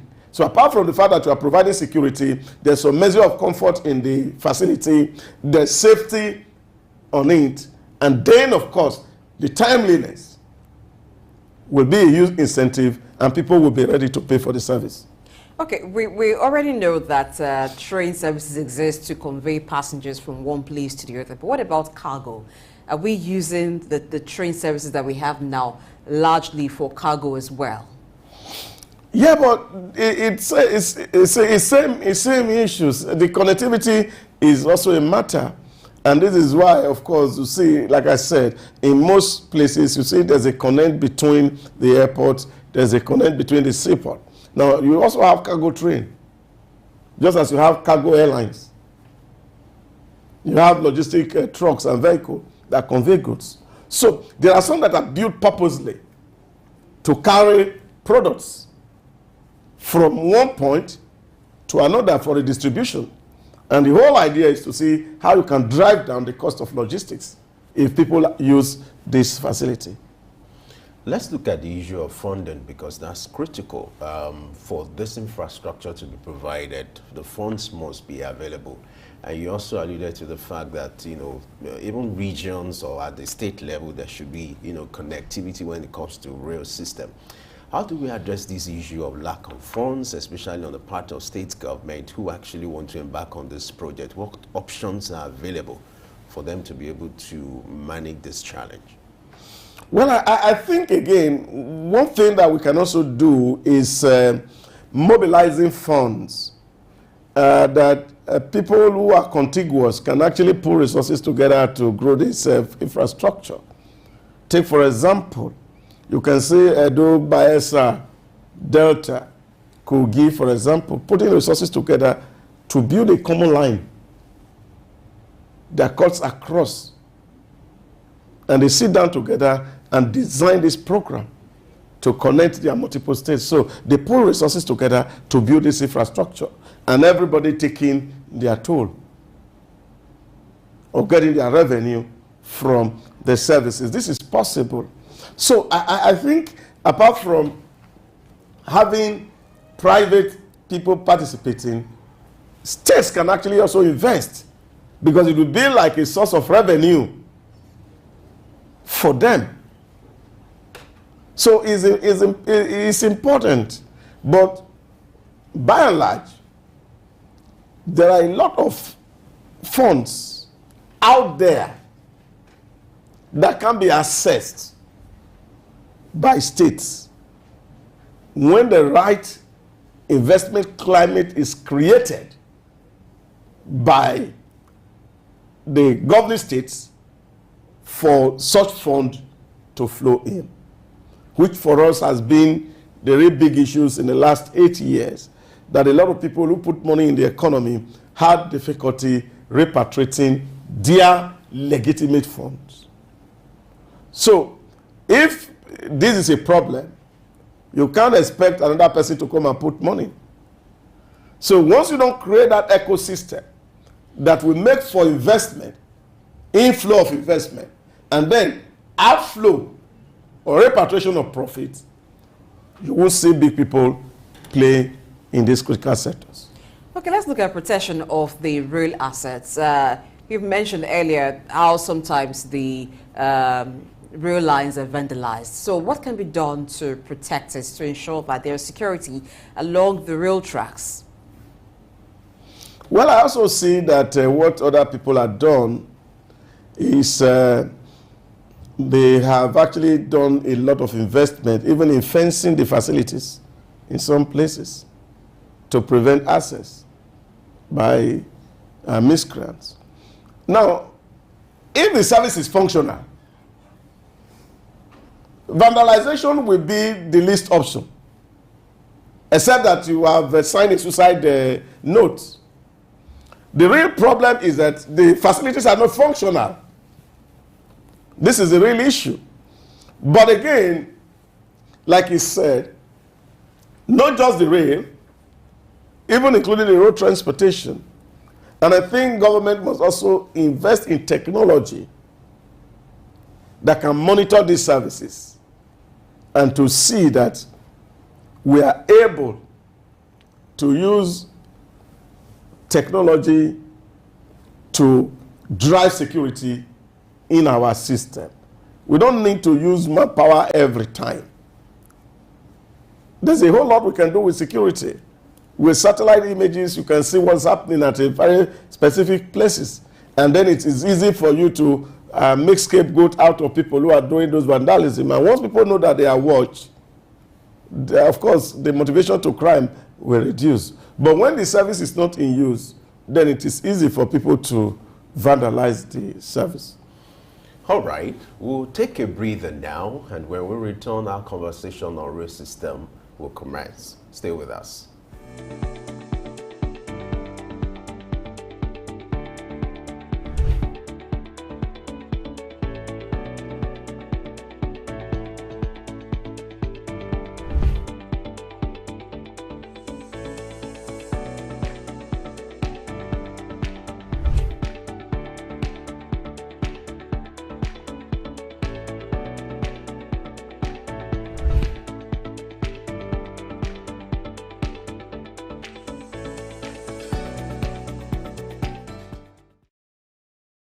Three Wise Men. Iconic sculptures and statues adorn major metropolitan cities of the world. In Lagos, Nigeria, the statue of three men designed to depict the state's cultural heritage and to usher in visitors and tourists into the ever-accommodating center of excellence is no doubt an astounding work of art. Originally built under the administration of Colonel Raji Rasaki, designed by Bodu Shodende in 1991 and standing over 12 feet high, referred to as Agba Meta or Aro Meta, the three sculptured chiefs were placed along the Lagos-Ibadan toll gate to welcome people coming into Lagos State. The statue called the Three Wise Men by many has become a major signature for the state. Three white-capped chiefs clad in white wrappers, knotted across their shoulders and with clenched right fists are shown in the artwork. The images fascinate and create impressions in the minds of visitors coming into the state, captivating the attention of visitors who look with keen interest, pondering on the messages which the posture of the engraved images signifies. The Three Wise Men has been relocated thrice from its original position at Ojodu Berger end of Lagos-Ibadan Expressway to Magodo area before its final relocation to its present site at Olowopopo Drive. The sculpture has suffered severe damages over the years and renovated. Bodun Shodende, through this sculpture, depicted the highest honor that can be afforded to anyone in the Eko greeting tradition. The Three Wise Men, Arometa, Suk, Enlightenment.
This is done. One of the factors being identified by our key persons is the issue of transportation. For you to have a sustainable city, you must have a deliberate attempt to have a master plan. This is early exchange, shaping policy, advancing development.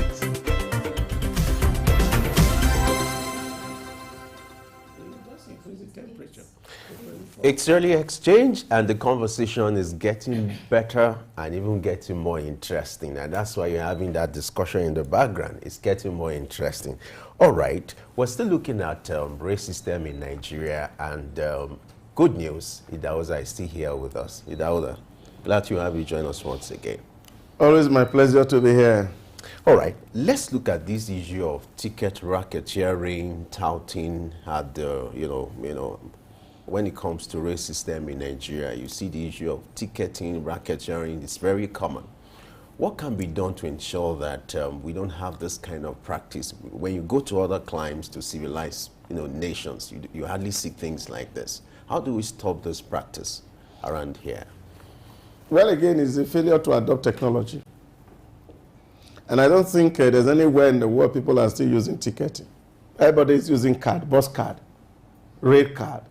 All that you need to do is to buy a card and then, of course, load your card that gives you access to the facility. So ticketing is also an avenue for creating rent-seeking opportunities, especially for those who do tickets. Now, if you are using electronics to drive the process, then, of course, number one, you reduce the cost of manpower. So the logistics for collection become better.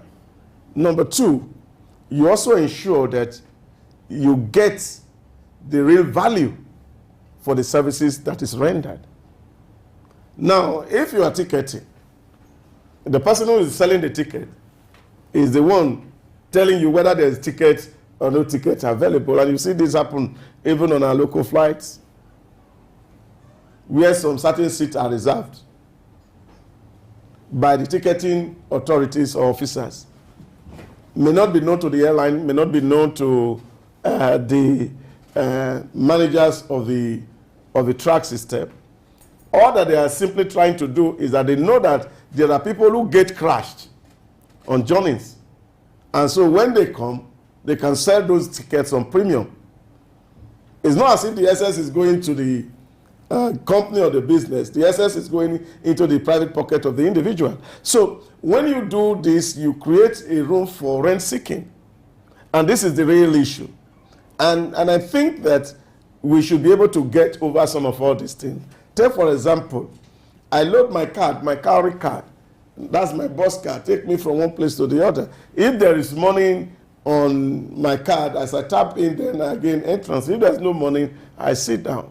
And so people are able to maintain a queue, and there's discipline in terms of the operation of the system. Then you will not be using the public good to make private friends, as is currently being done by the ticketing system. So you go to some certain park in the morning, you want to enter the bus, and they tell you seat number 1 is taken, seat number 2 is taken, seat number 3 is taken. So those prime seat is taken because they are waiting for a passenger who is going to come, and they say, oh, I reserve seat number 2 for you. You give them extra 500, and then they allow you to sit. So these are rent-seeking opportunities, and I think they have to be discouraged. Now, what is the issue with removing these rent-seeking opportunities? Because it's not like the technology is something that is so fancy or so difficult to come by or even implement. What is the issue? Yeah, but that's what I'm saying. You see, if a man is benefiting from a system, he continues to perpetuate that system so that he continues to benefit. That's what it is. So if you want to change the system, you get a lot of blackmail, because they are already currently benefiting from that system. So if he's paying somebody's bill, he would not want that system to stop. So that is the challenge we face. So people are benefiting. There are some people, they may not be really collecting these on behalf of the government, but they are benefiting from the system. And there are certainly some people who are also above them that are taking part of this revenue. And these people have the power to actually allow this system to stay. But it's for government to be thinking ahead of this rent seeker, to begin to deploy technology to eliminate these opportunities that create the room for malfeasance and rent seeking, as I've said. All right, you observe that the federal government is now taking more interest in rail system in Nigeria. A good example is that of Lagos-Ibadan Expressway, that of the one that happened in Lagos. Now, how do we attract investors into that system, into that business, into that space, to make it easier for private entities, even foreign partners, to come into that system to invest in that transport system? Yeah, I think like every other investment, whether it's in industry, whether it's in service delivery, require for you to create a system, an ecosystem that allow that things are done smoothly and the investor is able to actually take in or take out whatever profit that they make in the system. And that ecosystem is what we are speaking to. And this, of course, have to speak to a lot of issues. You look at the regulatory authorities, you look at the challenge of getting to enter into your country. You're going to look at the security of funds within the system. You're going to look at the political stability within the system. Because when you have political instability, and of course people have investment and they are not sure of what is going to happen to that investment, nobody wants to put money in there. I just gave you the example this morning of Jack Conde trying to create the Blu-ray system in Lagos State. The contract was awarded. The company was mobilized to start operation. And on the eve of starting that process, the coup was announced by General Muhammadu Buhari and today Idiakon. And so all the state's system, structure, were put on hold. Now, this makes it difficult for somebody who wants to put money into an investment, because here constitution is suspended. So litigation becomes difficult under a military regime. So this is the problem. Now, even as we see that our president is going abroad shopping for investors, everybody is looking at the climate at home. Now, when you look at the toxicity in our political environment as we speak, it's not conducive for a man to bring in money, where you are even having people, because of their political interests or failures, are even clamoring for military regime. And no thanks to the fact that you have in Niger Republic, in Burkina Faso, in Mali, that military coup has happened. So people are also afraid and say, if there's so much instability in the system, how safe and secure will my investment be? Because such investment is not something that you can plant today and reap tomorrow. You have to put investment, and of course the gestation period has to be between 20 to 30 years to be able to recoup your investment. Now, if you are not sure of the stability in terms of your politics, in terms of government policies and regulation, it will be difficult for you to have people put money on that system. So stability is important. Security is quite important. And this is what the government need to do to ensure that the ground is smooth and level for foreign direct investment to actually come into the system. All right, thank you very much, Idelsa Samanze, for your time with us on the show today. And that's how we wrap the discussion on rail transport in Nigeria. Always my pleasure. We'll go to a break. When we return, we'll be looking at air transport in Nigeria. Stay tuned.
Wise men. Iconic sculptures and statues adorn major metropolitan cities of the world. In Lagos, Nigeria, the statue of three men designed to depict the state's cultural heritage and to usher in visitors and tourists into the ever-accommodating center of excellence is no doubt an astounding work of art. Originally built under the administration of Colonel Raji Rasaki, designed by Bodu Shodende in 1991 and standing over 12 feet high, referred to as Agba Meta or Aro Meta, the three sculptured chiefs were placed along the Lagos-Ibadan toll gate to welcome people coming into Lagos State. The statue called the Three Wise Men by many has become a major signature for the state. Three white-capped chiefs clad in white wrappers knotted across their shoulders and with clenched right fists are shown in the artwork. The images fascinate and create impressions in the minds of visitors coming into the state, captivating the attention of visitors who look with keen interest, pondering on the messages which the posture of the engraved images signifies. The three wise men has been relocated thrice from its original position at Ojodu Berger end of Lagos-Ibadan Expressway to Magodo area before its final relocation to its present site at Olowo Drive. The sculpture has suffered severe damages over the years and renovated. Bodun Shodende, through this sculpture, depicted the highest honor that can be afforded to anyone in the Eko greeting tradition. The three wise men, Arometa, Suk, Enlightenment.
Idumota Market.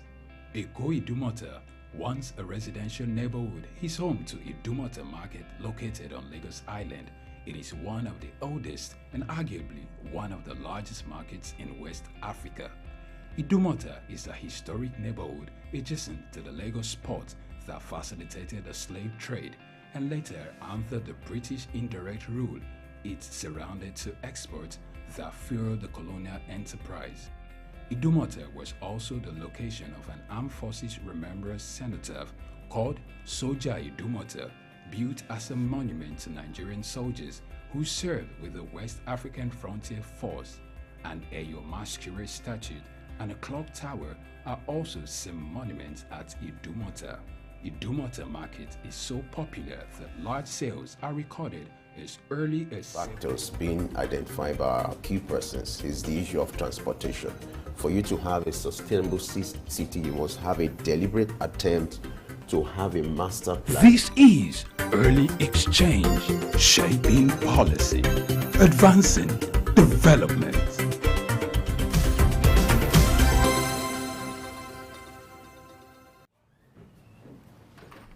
Many thanks for staying with us on Early Exchange today as we look at transportation in Nigeria.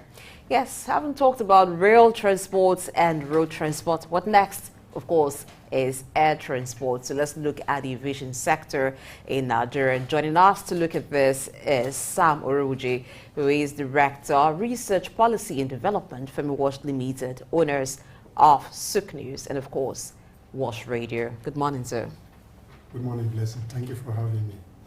It's a pleasure to have you on the table today. So let's look at air transport. What are the key milestones that have happened in that sector over the years? How has it evolved, air transportation in Nigeria?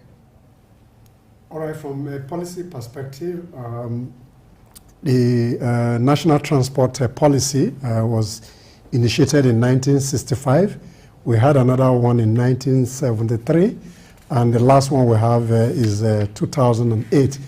Each of these policy initiatives provided for various means of transportation. Earlier in the program, you spoke about road transportation and the rail system. Each of these mode of transportation has their peculiarity. Air transportation has fared very well, but at a particular point in time, there were issues in terms of safety. There has been a tremendous improvement in terms of how the airspace is managed in Nigeria. There's still more to be done, but the operators in that industry are clamoring for subsidies to be able to sustain the operation, particularly from the point of view of the capital-intensive nature of that business. So far, so good. There are improvements, particularly in line with the ICAO regulations for that space.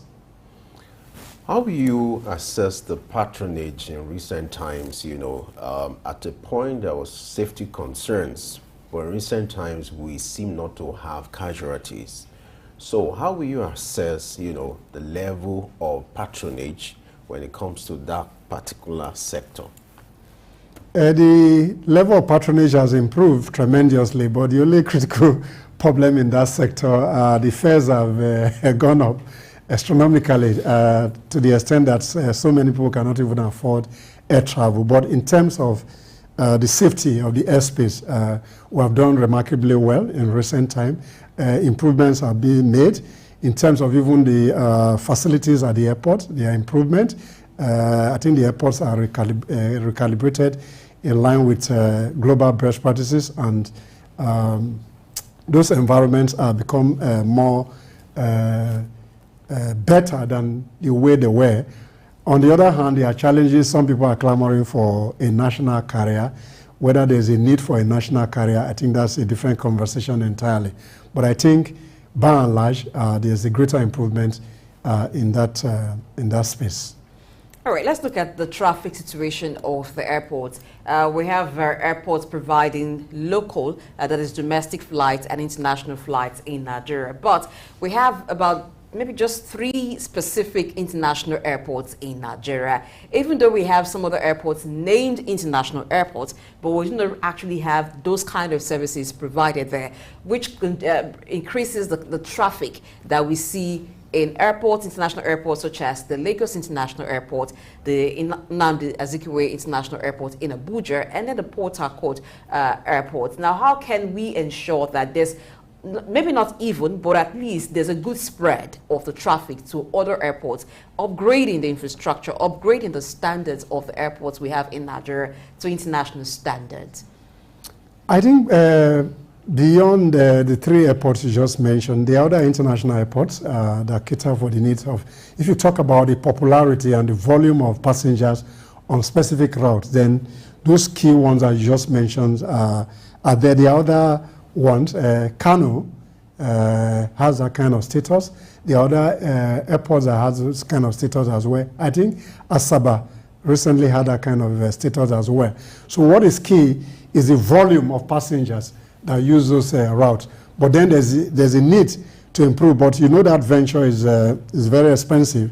Therefore, you need to have sufficient passenger for you to be able to extend those facilities. But then when you have those international routes, there's a need to improve on the current facilities so that the traffic congestion that you experience in some of those ones can be reduced minimally. So what informs the decision on which international airport to use when a passenger wants to connect internationally from one country to the other? If we have different airports, what then is the decider or the deciding factor for passengers? No, I think more first and foremost is the technical facility that are built in those airports that makes them international to be able to have certain aircraft to fly that route.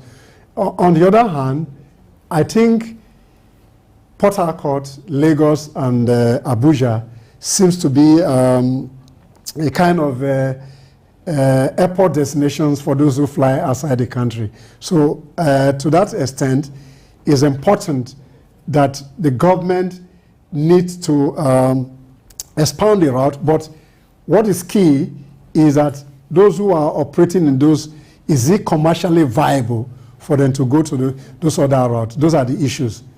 So it has to do with commercial viability of the carriers and how they connect to their international routes. All right, let's look at this issue of national carrier. You're aware of the politic in that trade, the last attempt to launch one. There's this argument that Nigeria needs one in order to be able to provide that identity. On the other hand, there's this argument that government doesn't have business in business. What's your take on this? Well, the argument that government does not have business in business is highly debatable, but let's focus more on whether there's a need for a national carrier. There's a politics of it. Some people feel that it gives you a national brand identity. To that extent, okay. But then what happened to the national carrier that we had previously that was poorly managed? These are the issues that we need to resolve. But from my personal perspective, I don't think we have a need for a national carrier at this point in time. They should strengthen the policy regime so that more investors can come to play in those arena. But if you juxtapose that with some other national carrier, like the Kenya Airways, the Ethiopia Airways, South African Airways, maybe for the purpose of national brand identity, where there must be consideration. But if you ask the question, is Kenya Airways doing very well as we speak? Is Ethiopian Airline doing very well? Is South African Airline doing very well? These are conversations that we need to see whether there's a need for us to go into that venture. But by and large, like I mentioned earlier, if for the purpose of national branding, national identity, then the government may sustain that option. Okay, still looking at the national carrier issue, would it just be a thing of national pride to have a national carrier, or it will solve the problem of high airfares for international travels if we have a national carrier? Because we know that when government goes into business like that, fares are sometimes subsidized. Look at the way airfares have increased, particularly for international travels, resulting to some Nigerians going to neighboring countries to board air flights to connect them for international travels because of how expensive the airfares have become. If we have a national carrier, do you think it would to an extent address that? I don't think so, because even if you have a national carrier, it has to be competitive in terms of the current pricing regime. So to that extent, I don't believe that the pricing will be lower if you have a national carrier. They have to be competitive in line with other operators within the industry, because aviation fuel is priced the same thing. The taxation that you pay for airfare is priced the same way. So I don't think that will affect the commercial viability of that project if you don't operate competitively with other carriers. It is obvious that airline owners now are going through hard times, due to high cost of operation, exchange rate, because it's a market that is dominated by foreign currency. Now, there's this argument or this advocacy for bailout. Maybe we'll call it subsidy this time around, but I'll use the word bailout, which is preferable. Do you think that is necessary? In fact, within the policy initiative and framework, particularly the 2008 transport policy, one of the options there is that for you to be able to sustain air travel, there's a need for government to provide subsidies. That's what is in the policy framework, for them to be able to compete effectively. Because of the peculiarity of air travel, and this is a global phenomenon. So that sector is very sensitive, is not very profitable like any other form of transportation. But then is the safest way to travel. Therefore, government interventions globally are always at play in those sectors. Therefore, there's a need to provide subsidy regime for the operators to be able to do their business effectively. All right, let's look at cargo and freight services. Still a service provided by the aviation sector. How does this support industries? And are there particular categories of goods that can be moved through this means of transportation? Yes, I think this is the fastest way to move good across borders and boundaries. Some operators are dedicated to cargo airline for air freighting purposes. So that industry, to a very large extent, has become more viable in Nigeria because a lot of Nigerians who are in diaspora use some of those systems to take local produced goods abroad. To that extent, yes. Let's look at the issue of repatriation of funds. This was an issue between, UAE and Nigeria until the president had to visit that country to resolve the issue. And it's still ongoing, where airlines have this issue of funds not being repatriated, especially in foreign currencies. How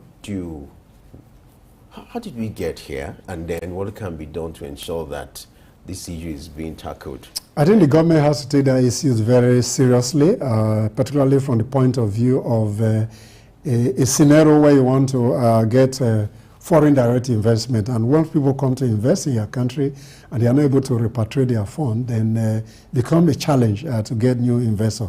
Therefore, the government must, of a necessity, find a way to resolve the situation, allow airline operators to repatriate their funds so that they can pay their tax and they're able to operate more effectively, then to provide jobs, and at the same time government will earn its revenue. But then funds must be repatriated as at when due. That gives you some credibility in terms of the marketplace. Now, the cost of airfares has made air travel a luxury option for travelers. But how key is air travel for economic development in Nigeria? No, it has always been a luxury to travel. At some point, the persons it has always been a luxury because the cost of flying is really expensive. Even when the prices were reasonably priced, it's still very high. But then, is the safest and the fastest means of communication. So for those who are in business activities who want to fly in order to meet up with their appointments, and the safe cost when you fly, and the safest. So therefore, it's key that we continue to have people who use that route to do their businesses. Let's look at the issue of concession of airports. That's been, several arrangements over the year. You discover this government will come aboard, make an arrangement. Another government, in fact, presently, the minister is also thinking of going that route, concessioning the airports to bring efficiency.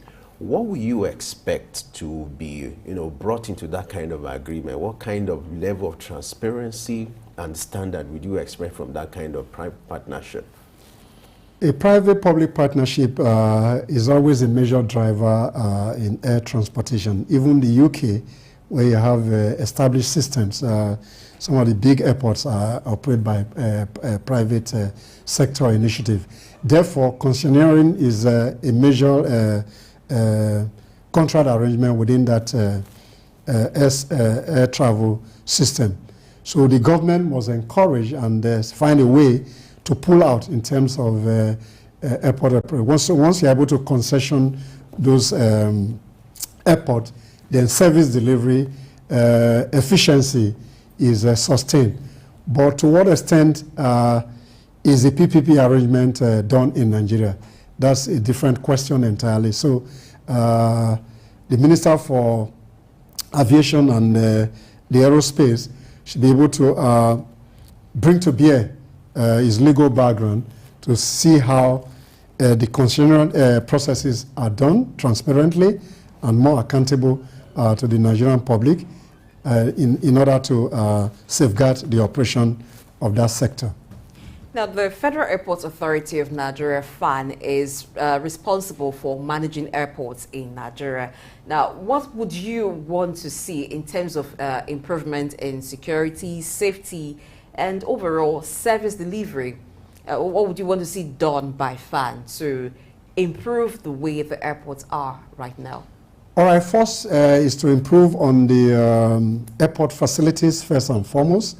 In terms of safety, there's another agency, the Nigerian Civil Aviation Agency, responsible for safety in the air.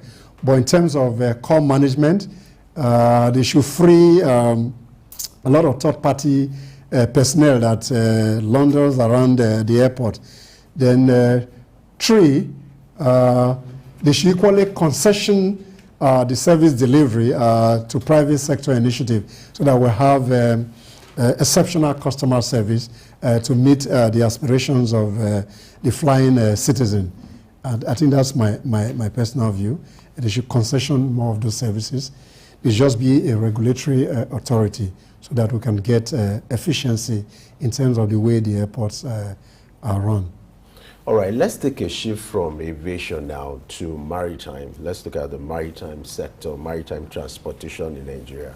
How will you assess maritime transport in Nigeria, especially in the last 8 years? You've had one administration who have just handed over to another one. So let's accumulate it together and say in the last 8 years, how will you assess the maritime sector? What are the key issues and factors that have been popping as far as that sector? There's a major challenge in terms of the maritime transportation sector, particularly when you talk about inland waterways. I think for us to improve in that sector, government needs to encourage a PPP arrangement. There's a need to dredge the inland waterway. That's a policy initiative. Need to dredge the inland waterway so that people can commute using water. In Lagos, for example, the Lagos state government have done well in that sector. You have some boats that commute between Lagos Island and Apapa.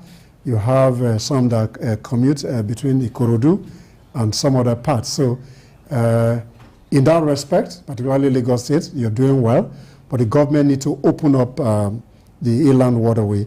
I do understand that the inland waterway is under the Blue and Marine Economy Ministry. So the new minister needs to find a way to develop jetties, open up jetties, give more licenses for people to operate in that sector so that we can tap the potential of that sector to augment road transportation in particular. You observed that recently that ministry was changed to Marine and Blue Economy. The concept of blue economy is not new, but you observe that the federal government is taking more keen interest in that. Why do you think that development is coming up now? No, I think there are two sectors combined. Yeah. Blue economy has to do with the ocean resource. To what extent? So why the interest in blue economy now? No, I think that's a development initiative by this new administration to exploit ocean resources to the advantage of the country. On the other hand, when you talk about maritime, you're looking at the infrastructure, inland waterway, talking about the port systems and other marine issues that deals with the ocean or waterway, so that we can streamline the economy of scale that industry brings to bear in national development. All right, let's look at port congestion. It's almost like the air travel where we have particular airports that passengers love to use. But for the ports, the Lagos port is the busiest around the country. So how do we address that issue and open up other ports around the country to ensure that they are used to full capacity and also improve infrastructure? Well, people talk about the politics of ports administration in Nigeria. Why Lagos has been the cornerstone in terms of getting ships from other country berth in Lagos.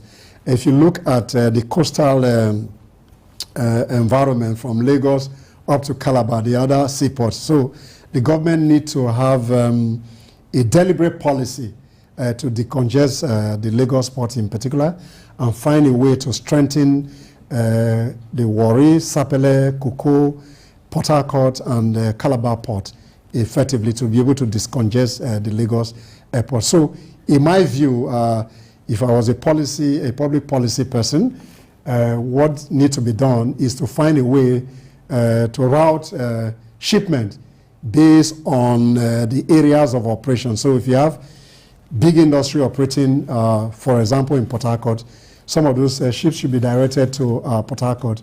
If you have businesses around Calabar, that will be able to decongest the Lagos port. So there's a politics in port administration, but I think the government can resolve that to decongest the Lagos port. There are issues of security concern and piracy. So the Navy must up their game in terms of policing the water so that the Lagos port is decongested and people can use the other ports on the coastal line up to Calabar.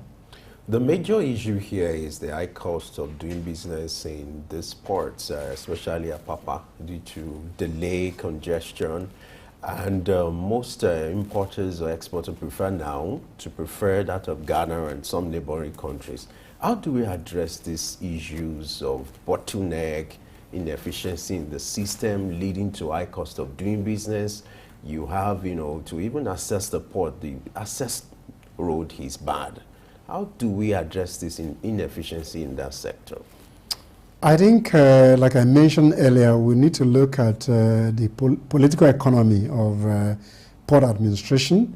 What the government needs to do as a deliberate policy is to find a way to look at those shipments coming into this country, redirect the ship owners to bet in other ports. That will reduce the inefficiency, particularly the Lagos ports.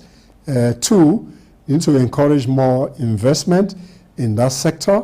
There's a need to review the 2008 National Transport Policy to accommodate some of these suggestions that we speak about now. What are some of the emerging trends in the maritime sector that Nigeria is yet to take advantage, particularly for maritime transportation? If you talk about inland waterways, there's a need to develop inland waterway transportation. There's a need to develop a kind of tourism hub around that sector, because if you go to other climes, there are a lot of development. You see the marina waterways is very empty. If you go to other places, you have some kind of tourism that is built around those sectors. Those are the kind of encouragement that we need to do here to provide incentive for those who want to invest in that sector. But in terms of a larger maritime business, number one, safety of the waterways in terms of piracy that has become a major challenge to seafarers, that's ship owners. Once those issues are addressed, then we'll be able to take advantage of the maritime economy optimally. All right, there's this argument that it's important to reduce the number of government agencies at the port, whereby you have NAFDAC, you have Standard Organization of Nigeria, you have NDL, a lot of agencies. And there's this argument is also part of what is responsible for the bottleneck, the inefficiency, charges here and there. What's your take on the argument to reduce the number of government agencies at the port? For me, I think the argument is not really the number of agencies. The argument is what is the efficiency and the kind of collaboration that exists between these agencies. Once you're able to streamline the operations at the port, I don't think it's a major challenge. But in an environment where people have overbearing influence because of their personal interests, in most cases, then it becomes a major challenge in terms of operation. So, like every port environment, you have all those agencies that are at play. But to what extent do you synchronize this operation to the extent that it doesn't affect service delivery? And I think that's the conversation that we must have, that each of those operators within the port must streamline their operation, and there should be one bus stop where these services can be rendered, so that those who use those port services can, within 2-3 days, clear their goods, and that will impact positively on the economy. All right, moving away from goods to conveying people from one place to the other. That's talking about passengers. We know that some persons use the water to move or move from one place to the other using boats, and even in rural areas you have canoes. But we've not seen a kind of intentional structure as we've seen government get involved or structure the road transportation, even rail transportation in the waterways. We still have a lot of boats provided by individuals, and that makes some persons scared of even using water transportation because of safety concerns and all. But how can we make it a very attractive means of transportation, not just for cargoes, but for people? In a place like Lagos, people can connect easily and faster using boat travels. So how do we make it more attractive for people to use and more safe as well? Simply, I think the government needs to provide more incentive for a PPP arrangement in that sector. Number two, the National Inland Waterways that is responsible as an agency first and foremost, as a regulator, and even as an operator, must improve on the level of the fleets they have. Two, they need to build functional jetties that will make people to come to use those routes. But I do know that there are certain communities that are close to the water that use some of these waterways. But then we can improve in terms of the investment in those sectors. Therefore, the government must make a deliberate policy statement to drive investment in that sector, so that it can complement road in particular, particularly in the coastal city, so that we can the travel time between cities, intra can improve upon. Let's look at the plight of local ship owners, just like airline owners. They are going through hard time, just like an average business owner now. But the peculiarity about their own case is there's a special fund, designated for local ship owners called Cabotage Fund, to be administered by NIMASA in collaboration with some banks. But over the years, the money have accrued, but they've not been able to assess them. How do we continue to, how do we marry, this situation with the reality they are going through, and then what can government do to ensure that they have access to these funds?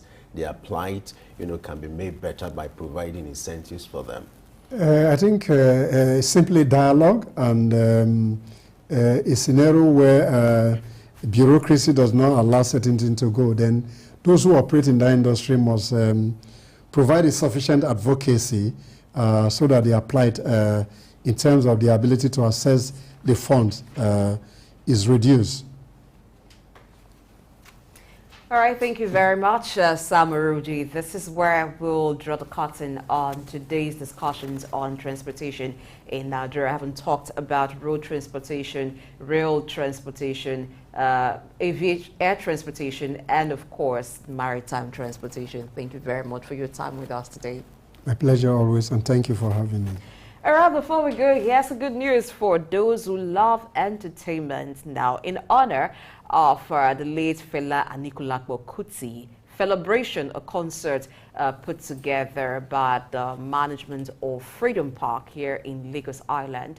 We've been having a week-long concert beginning today at 5 p.m.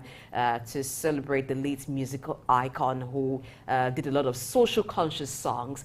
some persons still refer to the songs of Fela and find that some of the issues he raised in his music will find them happening today.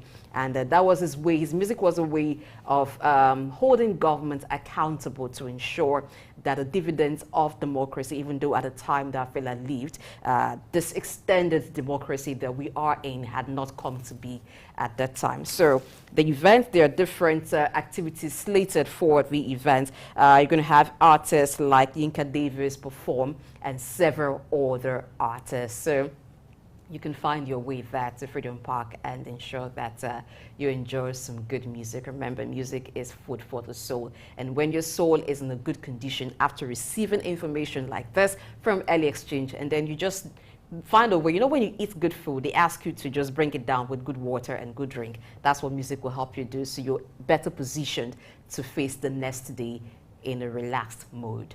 Femi. Yeah, I'm wondering how it's going to be like blessing that Felabration with Sam and, you know, everyone coming to Felabration. You know, it's another reunion for those who are fans of Fela. You know, Fela has been a social activist, or he was a social activist, you know, and he has inspired a lot of young people, even older generation. And we are hoping to see a lot of people coming there to, you know, celebrate this icon. All right, what a way for us to wrap up our show today. It's been an interesting conversation. Don't forget that you can do a catch-up on our YouTube channel. And the conversation continues. It hasn't ended here. So you can join the conversation with hashtag Early Exchange, share your view, and then the conversation continues. Until we return tomorrow for more discussion, I am Femi Ayodele. Bye for now. Don't forget the Business Insight comes up.